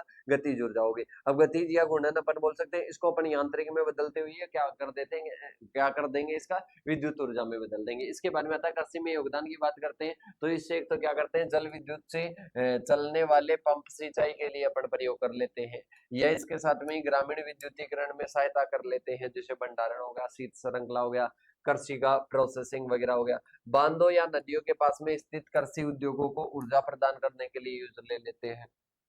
इसके बाद में आती है सोलर एनर्जी। सोलर एनर्जी की बात करते हैं तो बेटा सूर्य के जो धूप होती है उस धूप की सहायता से अपन क्या कर सकते हैं, तो धूप की सहायता से एक तो विद्युत ऊर्जा बना सकते हैं, ऐसे नेचुरली भी यूज कर सकते हैं। तो देखो सौर ऊर्जा में क्या होता है, सूर्य की विकिरणें प्राप्त होती है और इसे सोलर पैनलों की सहायता से विद्युत ऊर्जा में बदल देते हैं, अभी मैंने बता दिया था। और सीधे तापीय कार्यों में भी प्रयोग ले सकते हैं, मतलब एक तो विद्युत ऊर्जा में बदल के काम में ले सकते हैं और एक तापीय कार्यों में क्या कर सकते हैं, यूज ले सकते हैं, मतलब जो थर्मल फंक्शन होते हैं उनमें यूज ले सकते हैं। इसके बाद में देखिएगा यह सबसे स्वच्छ नवीनीकरणीय ऊर्जा है और इसे छोटे से बड़े सभी स्तरों पर क्या कर सकते हैं, प्रयोग में ला सकते हैं। तो ये क्या हो जाएगा, सोलर एनर्जी हो जाएगा। क्या हो जाएगा, सोलर एनर्जी हो जाएगा। क्या हो जाएगा बेटा, सोलर एनर्जी हो जाएगा। इसके बाद में कंट्रीब्यूशन की बात करते हैं तो कंट्रीब्यूशन में सबसे पहले आता है कि सोलर ऊर्जा से चलने वाले पंप दूरस्थ क्षेत्रों में सिंचाई के लिए क्या किए जाते हैं, प्रयोग किए जाते हैं सोलर एनर्जी के साथ में। तो अपन बात करें कि ऐसे सिंचाई की सुविधा मतलब खेतों में है और जहाँ पर लाइट वगैरह की सुविधा नहीं है तो वहां पर अपन इनका यूज कर सकते हैं। अनाज फल सब्जियों को सुखाने के लिए सोलर ड्रायर का प्रयोग कर लो, या सीधे धूप में आप बाहर सुखा दो। मम्मी वगैरह नहीं सुखाती है क्या बेटा, अनाजों को नहीं सुखाती है क्या, कि सर सुखाती है, तो वो क्या होता है बेटा, वो कहीं ना कहीं सूर्य की ऊर्जा का ही तो प्रयोग कर रहे हैं। इसके बाद में आता है सौर बाढ़ से क्या होता है, कहीं ना कहीं सोलर फेंसिंग से क्या होता है, फसलों को जंगली जानवरों से क्या मिलती है, सुरक्षा मिलती है। बाहर की ओर अपन चारों तरफ क्या कर लेते हैं, सोलर पैनल लगाकर अपन क्या कर देते हैं, लाइट की सुविधा कर दी है। तो बेटा इससे क्या होते हैं, जो जंगली जानवर है उनसे सुरक्षा मिलती है। सौर कोल्ड स्टोरेज इकाई जहां पर खराब होने वाली कृषि उपज को क्या कर सकते हैं, संरक्षित कर सकते हैं। इसके बाद में आती है बेटा जियोथर्मल। कौन सी आती है, जियोथर्मल आती है, जो कि पृथ्वी के अंदर से प्राप्त होती है, जो कि पृथ्वी के अंदर से प्राप्त होती है। भूतापीय ऊर्जा जो कि पृथ्वी के भीतर से उष्मा प्राप्त होने वाली है और पृथ्वी के गहरे कुएं खोद कर क्या होती है, प्राप्त की जाती है, और कहीं ना कहीं जिससे गर्म या क्या निकलता है, गर्म पानी या क्या निकलता है, भाप निकलता है, और इसको जियोथर्मल एनर्जी कहते हैं। क्या कहते हैं बेटा, जियोथर्मल एनर्जी कहते हैं। और यह ऊर्जा मौसम की परवाह किए बिना पूरे वर्ष में क्या रहती है, उपलब्ध रहती है। कौन सी, जियोथर्मल एनर्जी होती है। इसके साथ में ही अपने आती कंट्रीब्यूशन की बात करें, सर्दियों में ग्रीन हाउस को गर्म करने के लिए इसका प्रयोग करते हैं। इसके साथ में भूतापीय ड्रायर की सहायता से क्या करते हैं, फसलों को सुखाने के लिए प्रयोग करते हैं। मछली पालन में पानी के तापमान को बनाए रखने के लिए क्या करते हैं, इसका यूज करते हैं। फिर आती है बेटा ज्वारीय या टाइडल एनर्जी आती है। कौन सी आती है, ज्वारीय, जो कि ज्वारीय ऊर्जा समुद्र की लहरों के उतार चढ़ाव से उत्पन्न होती है। जब ज्वार आता और जाता है तो पानी के भीतर टरबाइनों को घुमाता है और विद्युत ऊर्जा। ज्वारीय में भी क्या होता है, इसमें कहीं ना कहीं पानी आएगा जाएगा तो इससे क्या होगा, टरबाइन घूमेगा, यांत्रिक ऊर्जा में बदलेंगे इसको और फिर विद्युत ऊर्जा में बदल देंगे। तो ये क्या हो जाएगी, टाइडल एनर्जी हो जाएगी। यह पूर्वानुमानित या नवीनीकरणीय होती है, लेकिन कुछ विशेष स्थानों पर ही उपलब्ध होती है। कंट्रीब्यूशन की बात करते हैं तो तटीय क्षेत्र पर जो भी अपन कार्य करते हैं उसमें काम में आती है मेनली।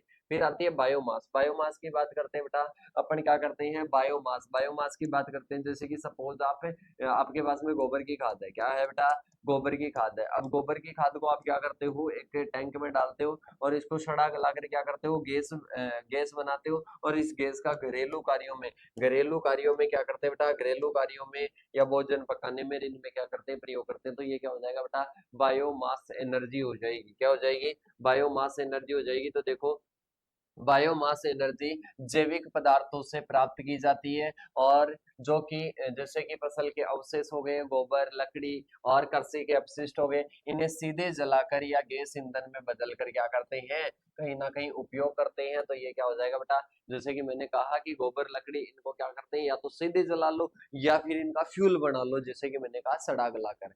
अब इसके बारे में बात करते हैं, यह ग्रामीण और कृषि क्षेत्रों में आसानी से उपलब्ध हो जाती है। ये सर कैसे होती है बेटा, गोबर की खाद, लकड़ी वगैरह ये अपशिष्ट नहीं होता है क्या, कि सर बिल्कुल होता है।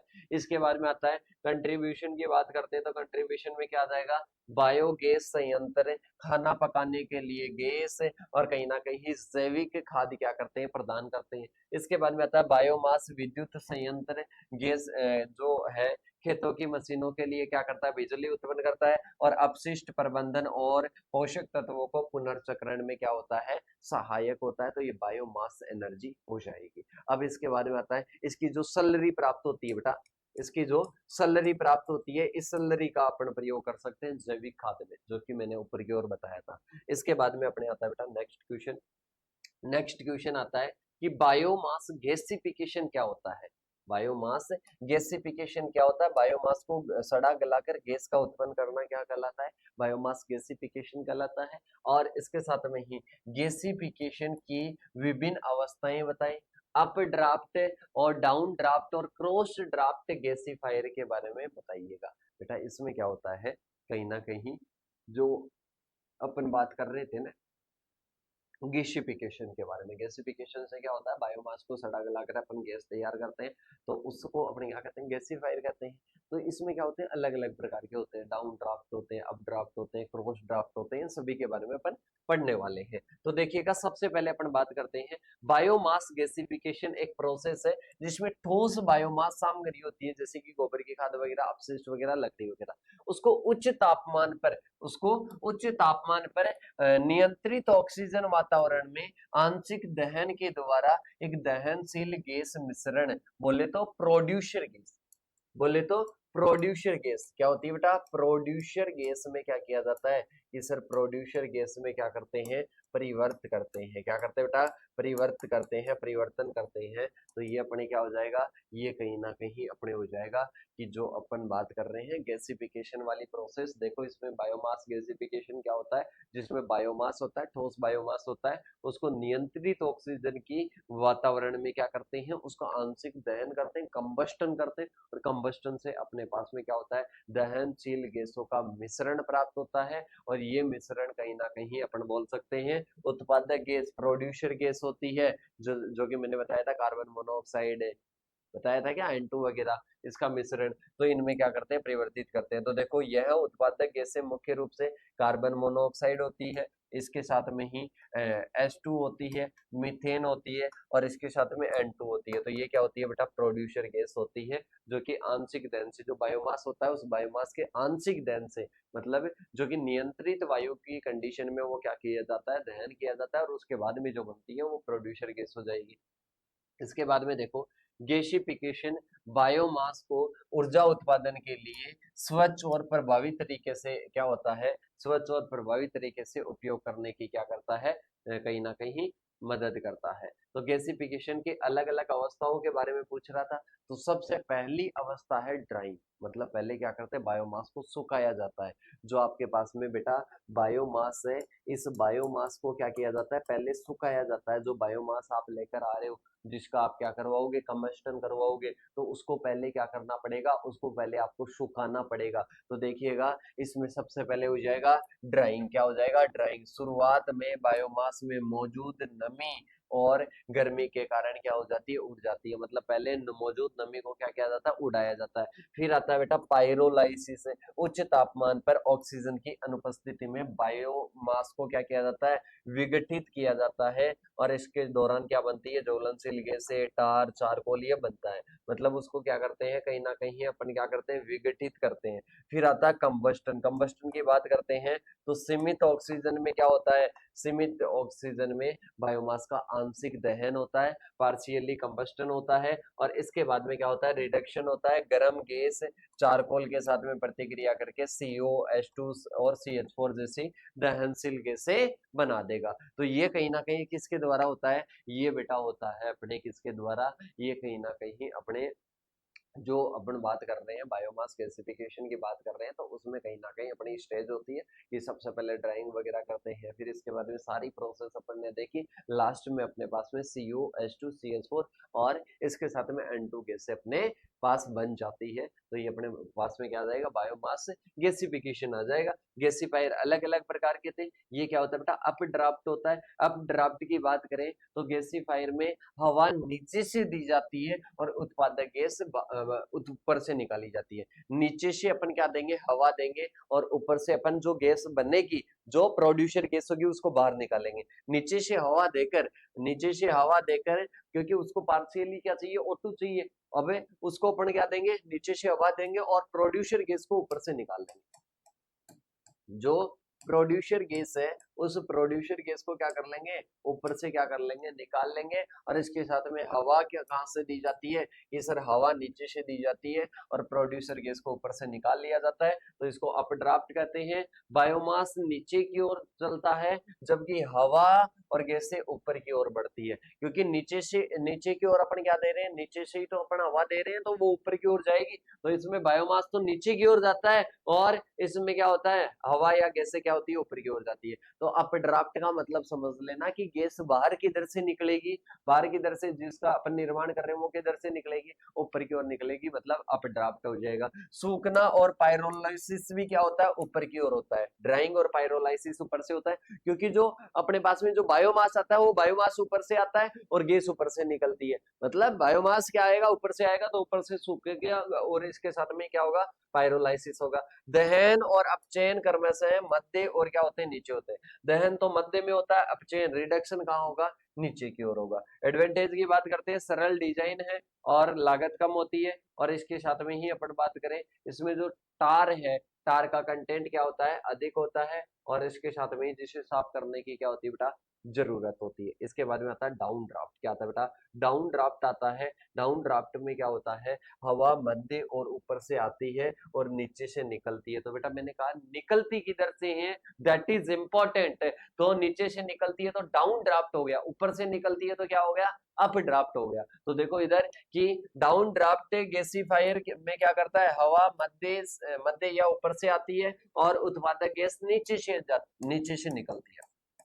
प्रोड्यूसर गैस कहां से निकलती है, नीचे से निकलती है, तो ये क्या हो जाएगी, डाउन ड्राफ्ट हो जाएगी। बायोमास और गैसें दोनों नीचे की ओर बढ़ती है, दोनों क्या होती है, नीचे की ओर बढ़ती है। अब इसके बाद में देखो, गैस उच्च दहन वाले दहन क्षेत्र में गुजरती है और इसमें जो तार की मात्रा है वो क्या हो जाती है बेटा, कम हो जाती है। इसके बाद में अपन चलते हैं एडवांटेज की, कम तार, मतलब बोले तो तार, इसमें क्या होता है, तार का कंटेंट क्या होता है, तार लिख लेना बेटा यहाँ पर, ठीक है। तार का कंटेंट क्या रहता है, कम रहता है, और इसके साथ में स्वच्छ गैस उत्पन्न होती है, और इसके साथ में जटिल डिजाइन और उच्च लागत होती है, और छोटे पैमाने पर क्या रहते हैं, उपयुक्त रहते हैं। इसमें आता है क्रॉस ड्राफ्ट। क्या आता है बेटा, क्रॉस ड्राफ्ट आते हैं। इसमें क्या होती है, गैसीफायर में हवा एक तरफ से दी जाती है और गैस विपरीत तरफ से निकलती है। मतलब ये कहीं ना कहीं गैस के निकलने के आधार पर, ऊपर से निकल रही है अप ड्राफ्ट, नीचे से निकल रही है डाउन ड्राफ्ट, और क्रॉस मतलब बोले तो इधर से तो आ रही है और इधर से क्या हो रही है, जा रही है, मतलब एक साइड से आएगी एक साइड से जाएगी, तो ये क्रॉस ड्राफ्ट हो जाएगा। क्या हो जाएगा बेटा, क्रॉस ड्राफ्ट हो जाएगा। छोटे पैमाने के लिए बस इनका हवा किधर से निकलती है, बस इतना सा याद कर लो बेटा, ठीक है, सारा याद हो जाएगा। और बायोमास नीचे की ओर जाता है और हवा क्षैतिज रूप से बहती है। इसके साथ में सरल डिजाइन होती है और संचालन भी इसका क्या होता है, सरल होता है। गैस की जो गुणवत्ता है कहीं ना कहीं उतार चढ़ाव के कारण इसमें जो टार की मात्रा है वो क्या रहती है बेटा, मध्यम रहती है। इसके बाद में थर्ड क्वेश्चन आता है, ये क्या है बेटा, थर्ड क्वेश्चन है, ठीक है। यहाँ से थर्ड क्वेश्चन स्टार्ट हो जाता है।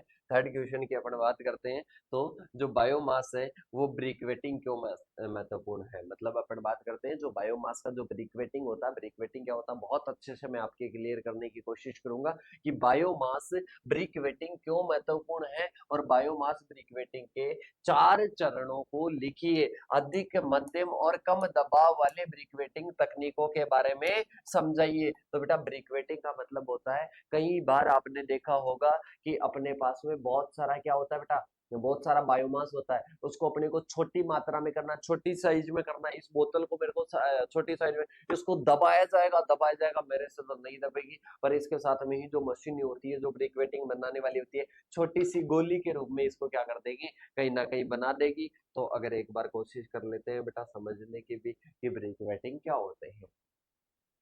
ओके।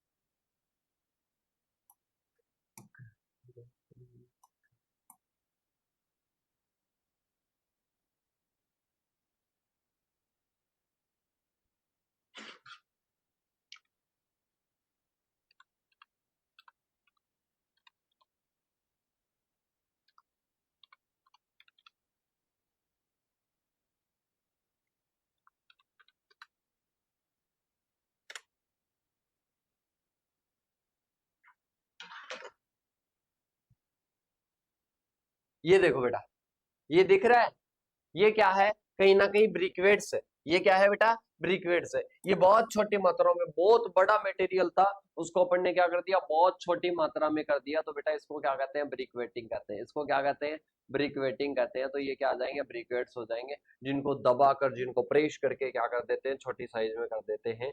तो वो क्या होते हैं बेटा, वो कहीं ना कहीं ब्रिकवेट्स होते हैं। और ये जिसके द्वारा करते हैं उसको ब्रिकवेटिंग मशीन कहते हैं। तो देखो अब मेरे हिसाब से चलते हैं आगे की ओर। बायोमास, बायोमास ब्रिकवेटिंग क्यों महत्वपूर्ण है बेटा, आपको पता है कितनी सारी जगह घेरते हैं। अगर ऐसे अपने पास में क्या हो, कहीं ना कहीं बायोमास हो, तो कितनी सारी जगह घेरते हैं। उस जगह को घेरने के लिए अपने को कम करना है, तो अपने को क्या करना पड़ेगा, ब्रिकवेटिंग करना पड़ेगा। तो देखिएगा, बायोमास ब्रिकवेटिंग इसलिए महत्वपूर्ण है क्योंकि यह फूले फाले और इसके साथ में ही भारी कृषि व वन अवशेषों, घने संकुचित ईंधन ब्लॉकों में क्या कर देता है, ब्रिकवेट में क्या कर देता है, कन्वर्ट कर देता है। मतलब जो फूला हुआ, जो अपने पास में जैसे एक कमरे जितनी सामग्री है ना, तो उसको इतना में कन्वर्ट कर देंगे। अगर वो क्या होगा, वैसे कर देंगे आराम से, इतने में कर देंगे, मतलब बहुत कम एरिया में अपन उसको क्या कर देते हैं, दबाकर प्रेस करके बहुत छोटे एरिया में कर देते हैं। तो इसको क्या कहते हैं, ब्रिकवेट्स कहते हैं। और इन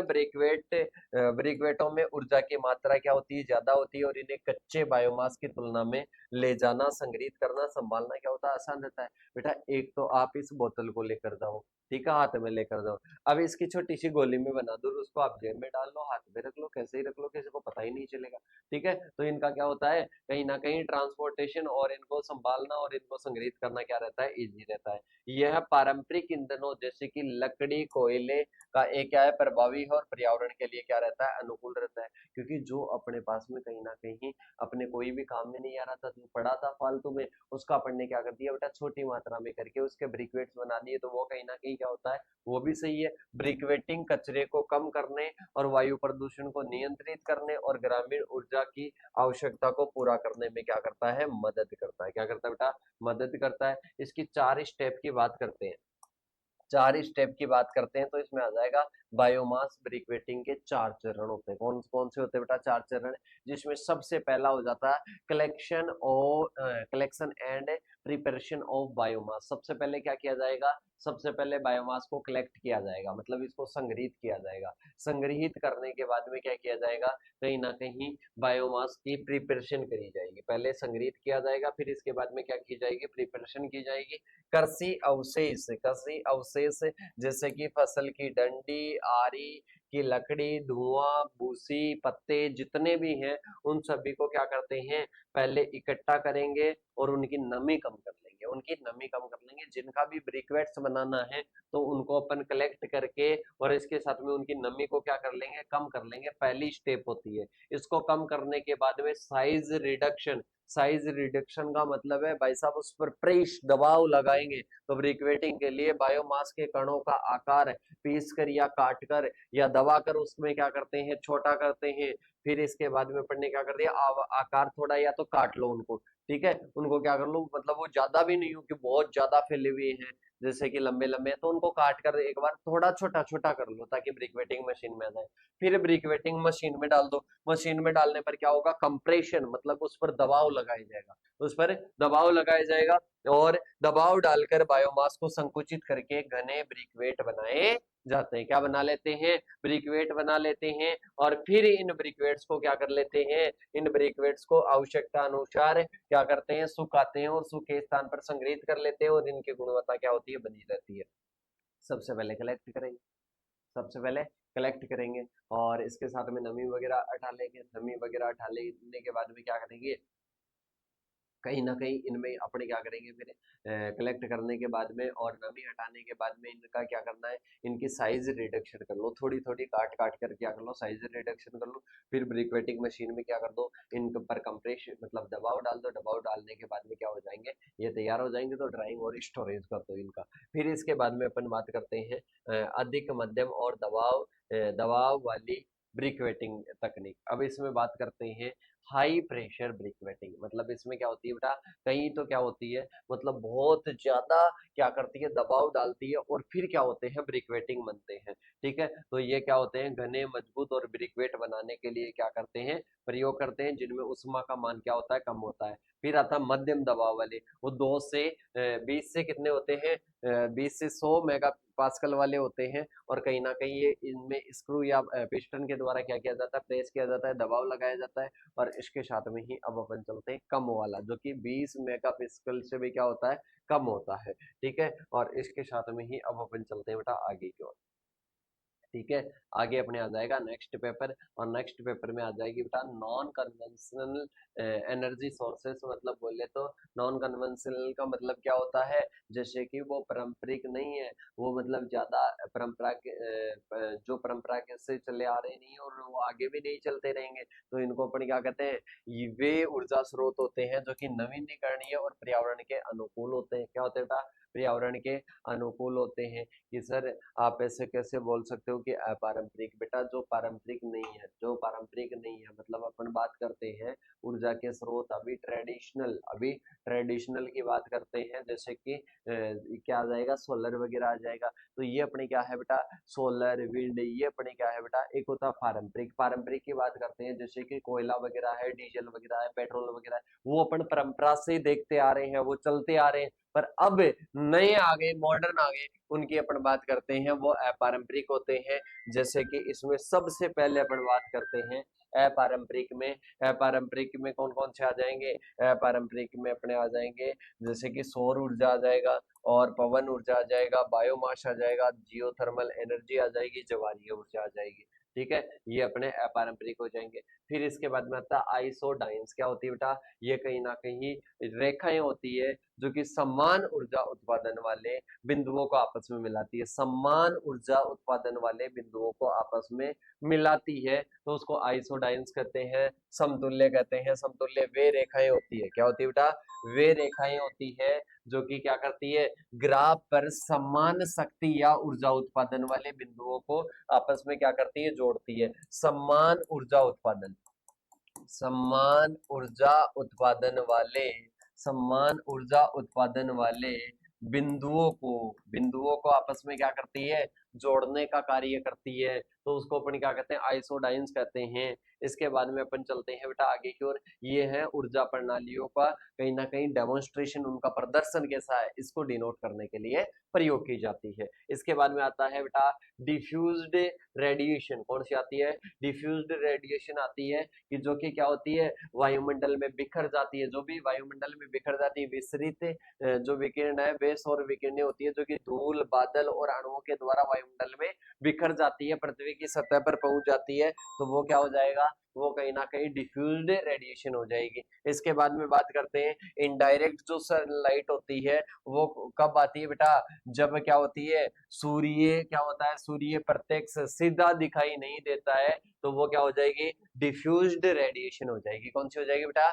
डिफ्यूज्ड रेडिएशन हो जाएगी। तो ये अपने थर्ड डेफिनेशन क्या होती है? कंप्लीट होती है। इसके बाद में अपन बात करते हैं पायरोलाइसिस की। किसकी बात करते हैं? पायरोलाइसिस की बात करते हैं। पायरोलाइसिस की डेफिनेशन की बात कर चुके हैं। ऑक्सीजन की अनुपस्थिति में क्या करता है? जब जैविक जो अपने पदार्थ होते हैं उनका क्या करता है? अपघटन करता है। सोलर एनर्जी की भी अपन क्या कर चुके हैं? बात कर चुके हैं। ठीक है, अब काफी क्वेश्चन आपको कहीं ना कहीं रिपीट मिलेंगे जो कि रिपीट हो चुके हैं पिछले वाले वाले पेपर में। अब देखना थर्ड पेपर तो ज्यादातर आपको रिपीट मिलेगा। अब देखो इसमें फ्लोटिंग ड्रम बायोगैस प्लांट है और फिक्स्ड है। अब नाम से पता चल गया, एक तो फ्लोटिंग मतलब तैरता हुआ है, एक क्या है बेटा, एक कहीं ना कहीं फिक्स्ड है। तो देखो गैस उत्पादन के अनुसार ऊपर नीचे होने वाला जो ड्रम है वो फ्लोटिंग है, और ये क्या है, स्थिर है, मतलब अचल है। ये क्या है बेटा, ये नॉन मूवेबल है, मूव नहीं होता है। इसके बाद में मुख्य रूप से धातु जंग लगने की संभावना रहती है, और क्योंकि फ्लोटिंग है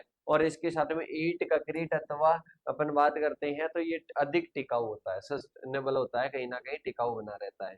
ड्रम की स्थिति से स्पष्ट होता है, सीधे संकेत नहीं मिलते हैं किसके, गैस की मात्रा का। रख रखाव की बात करते हैं, आसान रहता है, ड्रम की जंग वगैरह सुरक्षा वगैरह क्या होती है, जरूरी होती है।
आगे की ओर बात करते हैं, क्षमा चाहता हूँ, थोड़ा सा खेद है बेटा, कोई अर्जेंट कॉल था। अब इसके बाद में अपन बात करते हैं, एक फिक्स्ड था और एक इसके साथ में ही अपने पास में कौन सा था बेटा, फ्लोटिंग था। फिक्स्ड था और इसके साथ में कौन सा था, फ्लोटिंग था। तो फ्लोटिंग की अपन बात करते हैं, वो कहीं ना कहीं एक जगह नहीं रहता, वो फ्लोटिंग तैरता हुआ रहता है। अब तैरता हुआ रहेगा तो उसमें जंग भी लगेगी। और ये क्या होता है बेटा, इसका निर्माण जटिल होता है, इसमें ऐसा कुछ भी नहीं होता है, रख रखाव की ज्यादा जरूरत नहीं होती है। इसके बाद में आता है बायोगैस और प्रोड्यूसर गैस में अंतर आ जाएगा। क्या आ जाएगा बेटा, बायोगैस और प्रोड्यूसर गैस में अंतर आ जाएगा। बायोगैस की अपन बात करते हैं तो इसमें क्या होता है, जैविक कचरे के का बिना ऑक्सीजन के विघटन, मतलब जैविक कचरे का बिना ऑक्सीजन के विघटन होता है, जो बायोगैस आ जाएगा। प्रोड्यूसर गैस की बात करते हैं तो सीमित हवा में कार्बन युक्त पदार्थों का क्या होता है, आंशिक दहन होता है।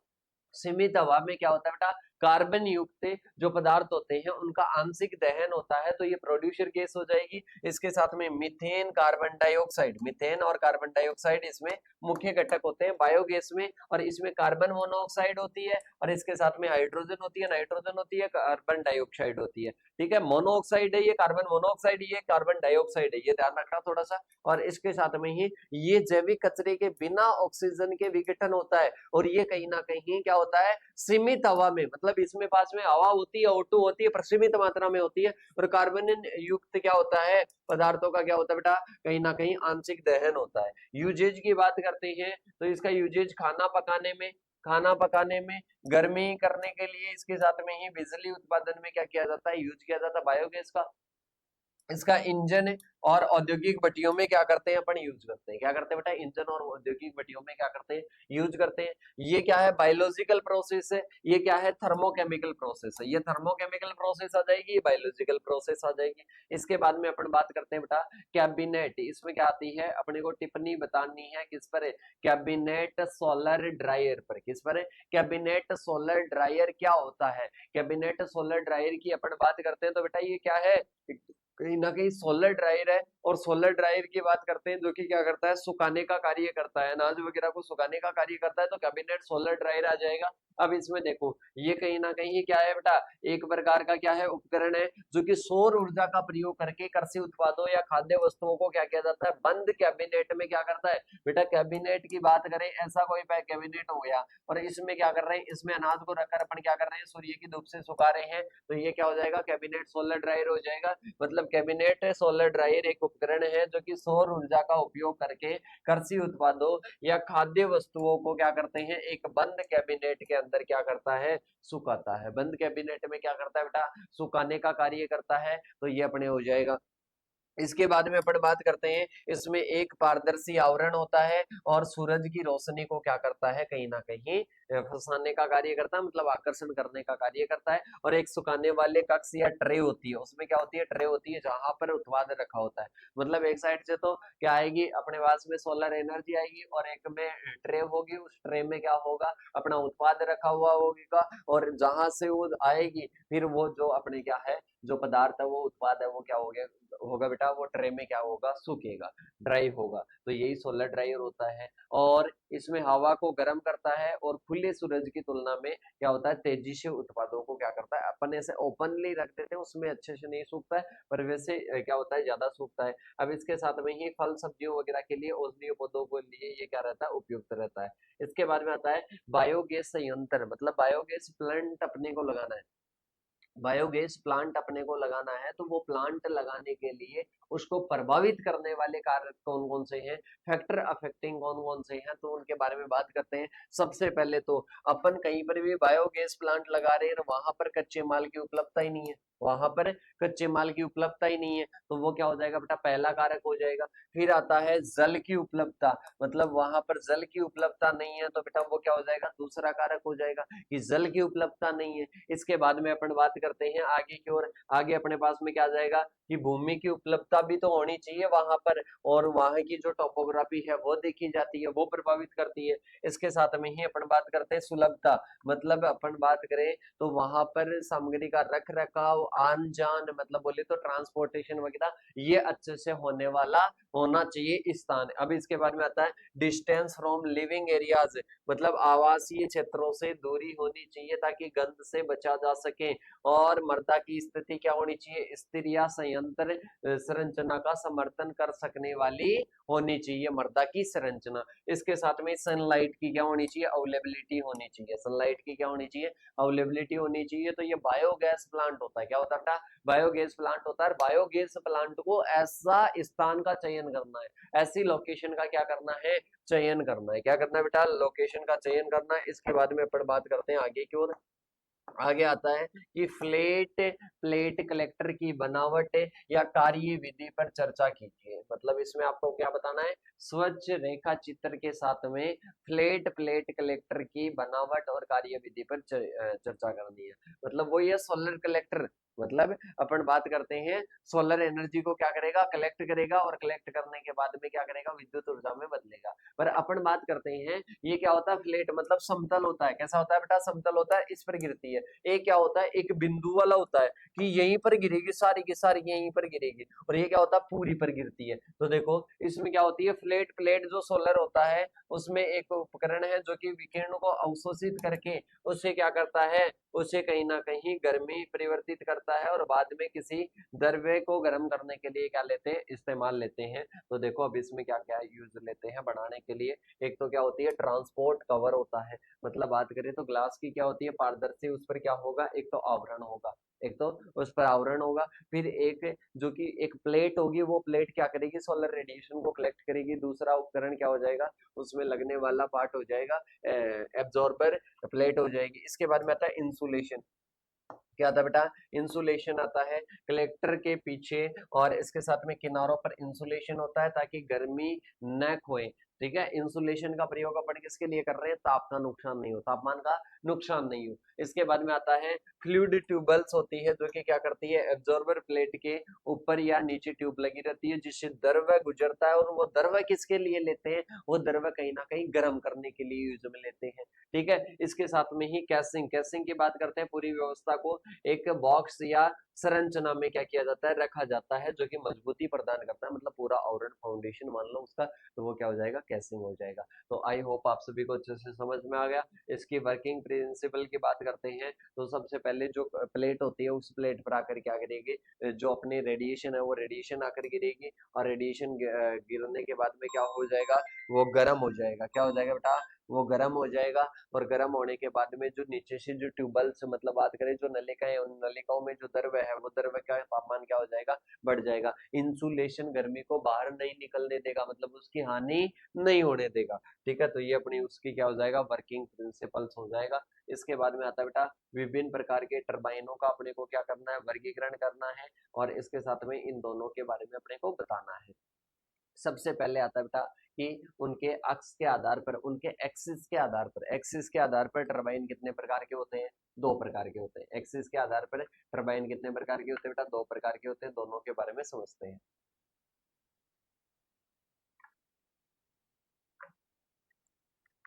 एक्सिस के आधार पर जो टरबाइन है, टरबाइन कितने प्रकार के होते हैं बेटा, दो प्रकार के होते हैं।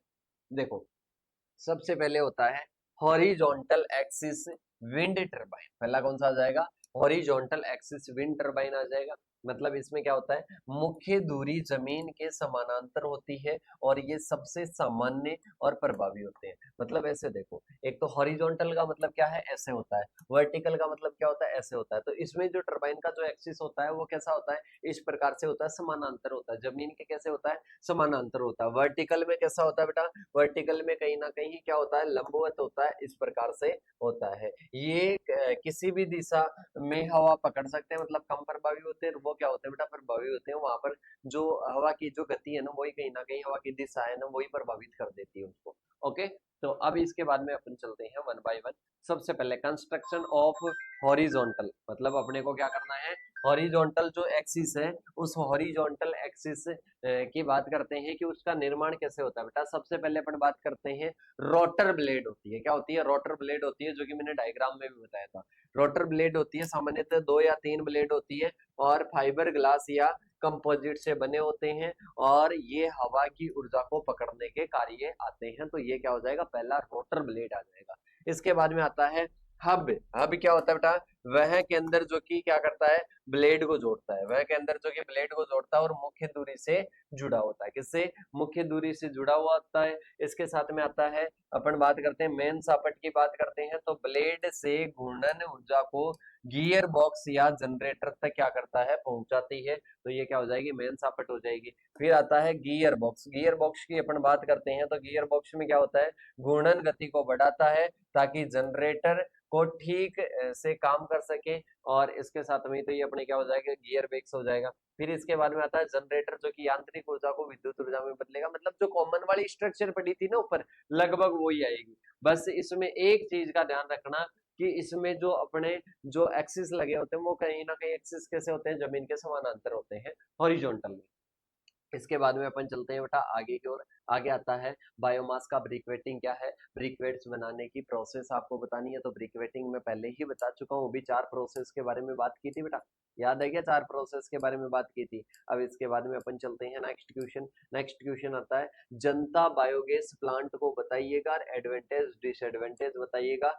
Fixed dome type biogas plant के बिल्कुल बताते हैं बेटा।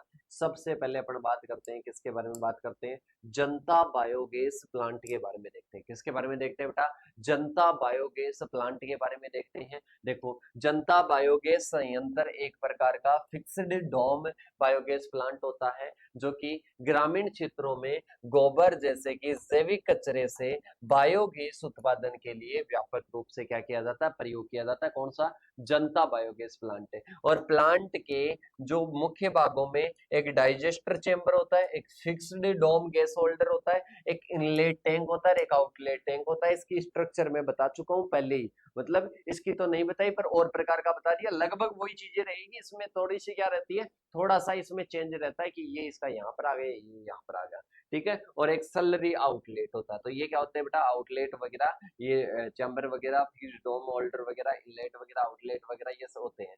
अब डाइजेस्टर चेंबर भूमिगत या एयर टाइट होता है, और जहां पर क्या होता है, जैविक कचरा बिना ऑक्सीजन के क्या होता है, डाइजेस्ट होता है। इसके साथ में ही बात करते हैं, जैविक कचरा पानी के साथ में मिलाकर इनलेट टैंक में से डाइजेस्टर में डाला जाता है, और डाइजेस्टर के अंदर बैक्टीरिया कचरे को तोड़ते हैं और इसके साथ में बायोगैस उत्पन्न होती है, और फिक्स्ड डोम में क्या होता है, एकत्रित होता है। जमा की हुई जो गैस है वो सलरी को आउटलेट टैंक में धकेलता है, और जिससे क्या होता है, उर्वरक के रूप में क्या होता है, उपयोग होता है। अब इसके एडवांटेज की बात करते हैं, तो एडवांटेज में बात करते हैं तो सबसे पहला क्या हो जाएगा, एडवांटेज में आ जाएगा कि सबसे पहले की बात करते हैं तो कम लागत आती है, और प्रारंभिक रख रखाव लागत क्या होती है, कम होती है। इसके साथ में ही कोई चलने वाले हिस्से नहीं होते हैं, टूट फूट भी क्या होती है, कम होती है। इसके साथ में ही अपन बात करते हैं संकुचित और इसके साथ में टिकाऊ डिजाइन होती है। और गैस डोम में क्या होती है, सुरक्षित दबाव के तहत क्या होता है, संग्रहित होता है। बेटा ये किसका है, ये कहीं ना कहीं अपने जो फिक्स्ड डोम है ना, जो अपने क्वेश्चन में लास्ट में दिया होता, जनता के बारे में तो बात कर लिया, जनता वाले में क्या क्या होता है, पर यहाँ पर है कि फिक्स्ड डोम के एडवांटेज क्या क्या है, और इसके साथ में ही अपन बात करें तो उसके डिसएडवांटेज क्या है। इसके साथ में ही इसके बारे में अपन ने ऊपर भी बात की थी, अंतर के बारे में बात की थी, फ्लोटिंग और फिक्स्ड वाले। अब इसके बाद में देखो, दरार या नुकसान होने पर मरम्मत करना इसका क्या रहता है, कठिन और महंगा रहता है। गैस के उत्पादन और दबाव में बदलाव, और जिससे गैस का प्रवाह और अनियमित होता है, और निर्माण के लिए कुशल श्रमिक की क्या होती है, आवश्यकता होती है, और सैलरी निकालना क्या हो सकता है, मुश्किल हो सकता है इसमें। तो ये अपने क्या हो जाएगा बेटा, कंप्लीट हो जाएगा। इसके बाद में आता है नेक्स्ट की सोलर जो एनर्जी है उसके विभिन्न अनुप्रयोग बताने हैं, और इसके साथ में सोलर फोटोवोल्टिक सेल के कार्य सिद्धांत बताने हैं। देखो वैसे तो मैंने आपको बता दिए थे कि इसका उपयोग क्या क्या होता है, सोलर एनर्जी का, सूर्य की ऊर्जा का। एक तो विद्युत उत्पादन हो जाएगा, एक जल को गर्म करना हो जाएगा, एक खाना को पकाना हो जाएगा, एक ड्राइंग सुखाने का कार्य कृषि उत्पादों को। इसके साथ में सोलर लाइटिंग, जो सौर की जो लाइटें होती है ना, वो वाला हो जाएगा। इसके बाद में सोलर अपन बात करें, एक क्या था, सोलर डिस्टिलेशन था, मतलब वो क्या करता है, वो कहीं ना कहीं पानी को शुद्ध करता है और लवणों को और जो अशुद्धियां हैं उनको बाहर निकालता है, ठीक है। ये तो क्या हो जाएंगे, कार्य हो जाएंगे। अब आता है working principles of solar photovoltaic cell, मतलब इसके बारे में मैंने बता दिया था। सूर्य की जो आती है, आने के बाद में क्या होती है, कहीं ना कहीं सतह पर आएगी, सतह पर आने के बाद में वहाँ के इलेक्ट्रॉनिक वगैरह क्या हो जाएंगे, वो उत्तेजित हो जाएंगे, क्योंकि वो सिलिकॉन और सेमीकंडक्टर से बना होता है, ठीक है। तो ये अपने क्या हो जाएगा, बेसिक स्ट्रक्चर वगैरह के बारे में अपन ने बात कर ली थी पहले ही। ओके, अब अपन बात करते हैं गैसीफायरों का वर्गीकरण और स्वच्छ सहायता से आपको बताना, मतलब उनके स्केच बताने हैं विभिन्न प्रकार के। तो अप ड्राफ्ट है, डाउन ड्राफ्ट, उनके बारे में बात कर ली बेटा अपन ने पहले ही। गैसीफायर क्या होते हैं, गैसीफायर के अपन बात करें अप ड्राफ्ट होते हैं, डाउन ड्राफ्ट होते हैं, क्रॉस ड्राफ्ट होते हैं। तो इनके बारे में अपन ने क्या कर लिया बेटा, पहले ही बात कर ली है। तो इनको अपन क्या करते हैं, स्किप करते हैं और इसके बाद में अपन चलते हैं आगे की ओर। ठीक है, ये अपने अप ड्राफ्ट हो गया। इसके बाद में अपने आता है नेक्स्ट पेपर। नेक्स्ट पेपर आता है नॉन कन्वेंशनल जो एनर्जी सोर्स आता है, इसकी डेफिनेशन अपन ने पहले ही क्या कर ली है बेटा, चर्चा कर ली है। इसके बाद में बायोमास का जो गैसिफिकेशन होता है, मतलब इसको अपन क्या करते हैं, इसको थर्मोकेमिकल प्रोसेस होती है, उसमें ठोस बायोमास को किसमें चेंज कर दिया जाता है, ज्वलनशील गैस में परिवर्तन कर दिया जाता है। कई बार अपन ने डेफिनेशन पढ़ ली। पायरोलाइसिस की डेफिनेशन अपन पढ़ चुके हैं पहले ही। इसके बाद में प्रोड्यूसर गैस की डेफिनेशन पढ़ चुके हैं, मैंने कहा था लास्ट वाले में अपन रिपीट पढ़ेंगे सारे। इसके बाद में आता है सोलर एनर्जी की डेफिनेशन अपन पढ़ चुके हैं। रिन्यूएबल और जो नॉन रिन्यूएबल जो रिसोर्सेज है, फर्स्ट वाले पेपर में अपन ने इनका क्या देख चुके हैं, अंतर देख चुके हैं। इसके बाद में अपने आता है बेटा रिन्यूएबल, नॉन रिन्यूएबल हो गया। इसके बाद में आता है अप ड्राफ्ट और डाउन ड्राफ्ट। अप ड्राफ्ट में क्या होता है बेटा, जो गैस निकलती है वो कहाँ से निकलती है, आउट किधर से होती है, कि आउट जब इधर नीचे से होती है तो उसको क्या कहते हैं, डाउन ड्राफ्ट कहते हैं। जब ऊपर से निकलती है तो उसको क्या कहते हैं, अप ड्राफ्ट कहते हैं। क्या कहते हैं बेटा, अप ड्राफ्ट कहते हैं। गैस में अधिक तार और क्या होती है, अशुद्धियां किस में होती है बेटा, अप ड्राफ्ट में होती है। डाउन ड्राफ्ट में क्या होती है, कम होती है। और इसकी जो टार बनाने के कारण थर्मल दक्षता है वो कम होती है, इसकी क्या होती है, उच्च होती है। तो ये आपको क्या रखना है बेटा, कहीं ना कहीं याद रखना है। इसके बाद में अपन चलते हैं आगे की ओर। बायोमास ब्रिकवेटिंग, जिसके बारे में अपन पहले ही बात कर चुके हैं, इसकी प्रोसेस भी बात कर चुके हैं। सोलर वाटर हीटर की बात कर चुके हैं, फर्स्ट वाले पेपर में ही बात कर ली थी बेटा। इसके बाद में अपन बात करते हैं आगे की ओर। आगे आता है सोलर कुकर का वर्किंग प्रिंसिपल। सोलर कुकर भी फर्स्ट पेपर में आपके पास में आया था। ठीक है, जो कि भोज्य पदार्थों को क्या करता है, कहीं ना कहीं गर्म करता है। इसके बाद में अपन चलते हैं बेटा आगे की ओर। ठीक है, आगे आता है सोलर वाटर, जो सोलर फोटोवोल्टेइक की जो टेक्निक है, पिछले पेपर में अभी बात की थी अपन ने। ठीक है, और इसके अलावा तीसरी बार क्वेश्चन रिपीट हो रहा है बेटा, ये तीसरी बार क्वेश्चन रिपीट हो रहा है। 100% अब की बार भी आपके क्वेश्चन आने वाला है। ब्रिक वेटिंग क्या है और ब्रिक वेटिंग की जो मेथड्स है और इसके साथ में जो प्रोसेस है, इसके बारे में भी अपन ने क्या कर ली थी बेटा, चर्चा कर ली थी कि ब्रिक वेटिंग क्यों बनाते हैं बायोमास का, ये भी कहीं ना कहीं अपन ने चर्चा कर लिए थे। इसके बाद में आते हैं विभिन्न प्रकार के बायोगैस बताने हैं और इसके साथ में ही मॉडल के नाम, जो कि अपन बात करते हैं फ्लोटिंग वगैरह, फिक्स्ड वगैरह, ये भी अपन ने क्या कर लिए बेटा, चर्चा कर ली है। तो यहाँ पर ये भी क्वेश्चन क्या होता है बेटा, रिपीट होता है। और लगभग क्वेश्चन यहाँ पर अब क्या है बेटा, रिपीट है।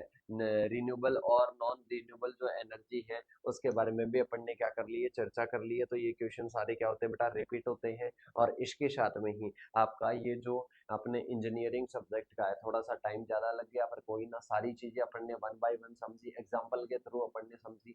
और आई होप आप सभी को अच्छे से समझ में आ गया। पीडीएफ आपको कहाँ पर मिलेगी, एप्लीकेशन पर। लिंक आपको चाहिए एप्लीकेशन की, इन नंबरों पर मैसेज कर देना, या इसके साथ में ही डिस्क्रिप्शन में आपको लिंक दी हुई है, वहां पर मैसेज कर देना। और अगर ऐसे ही आपको सभी सब्जेक्ट के ओल्ड पेपर सॉल्यूशन चाहिए तो बेटा सभी को क्या करना है, मैसेज करना है। और वीडियो को लाइक करके, चैनल को सब्सक्राइब करके अपने सभी साथियों को शेयर करना है। गेस पेपर 1 शॉट क्लासेस भी आपके लिए जल्द आने वाली है। और मिलते हैं नेक्स्ट चैनल के साथ में, तब तक के लिए जय जवान जय किसान साथी।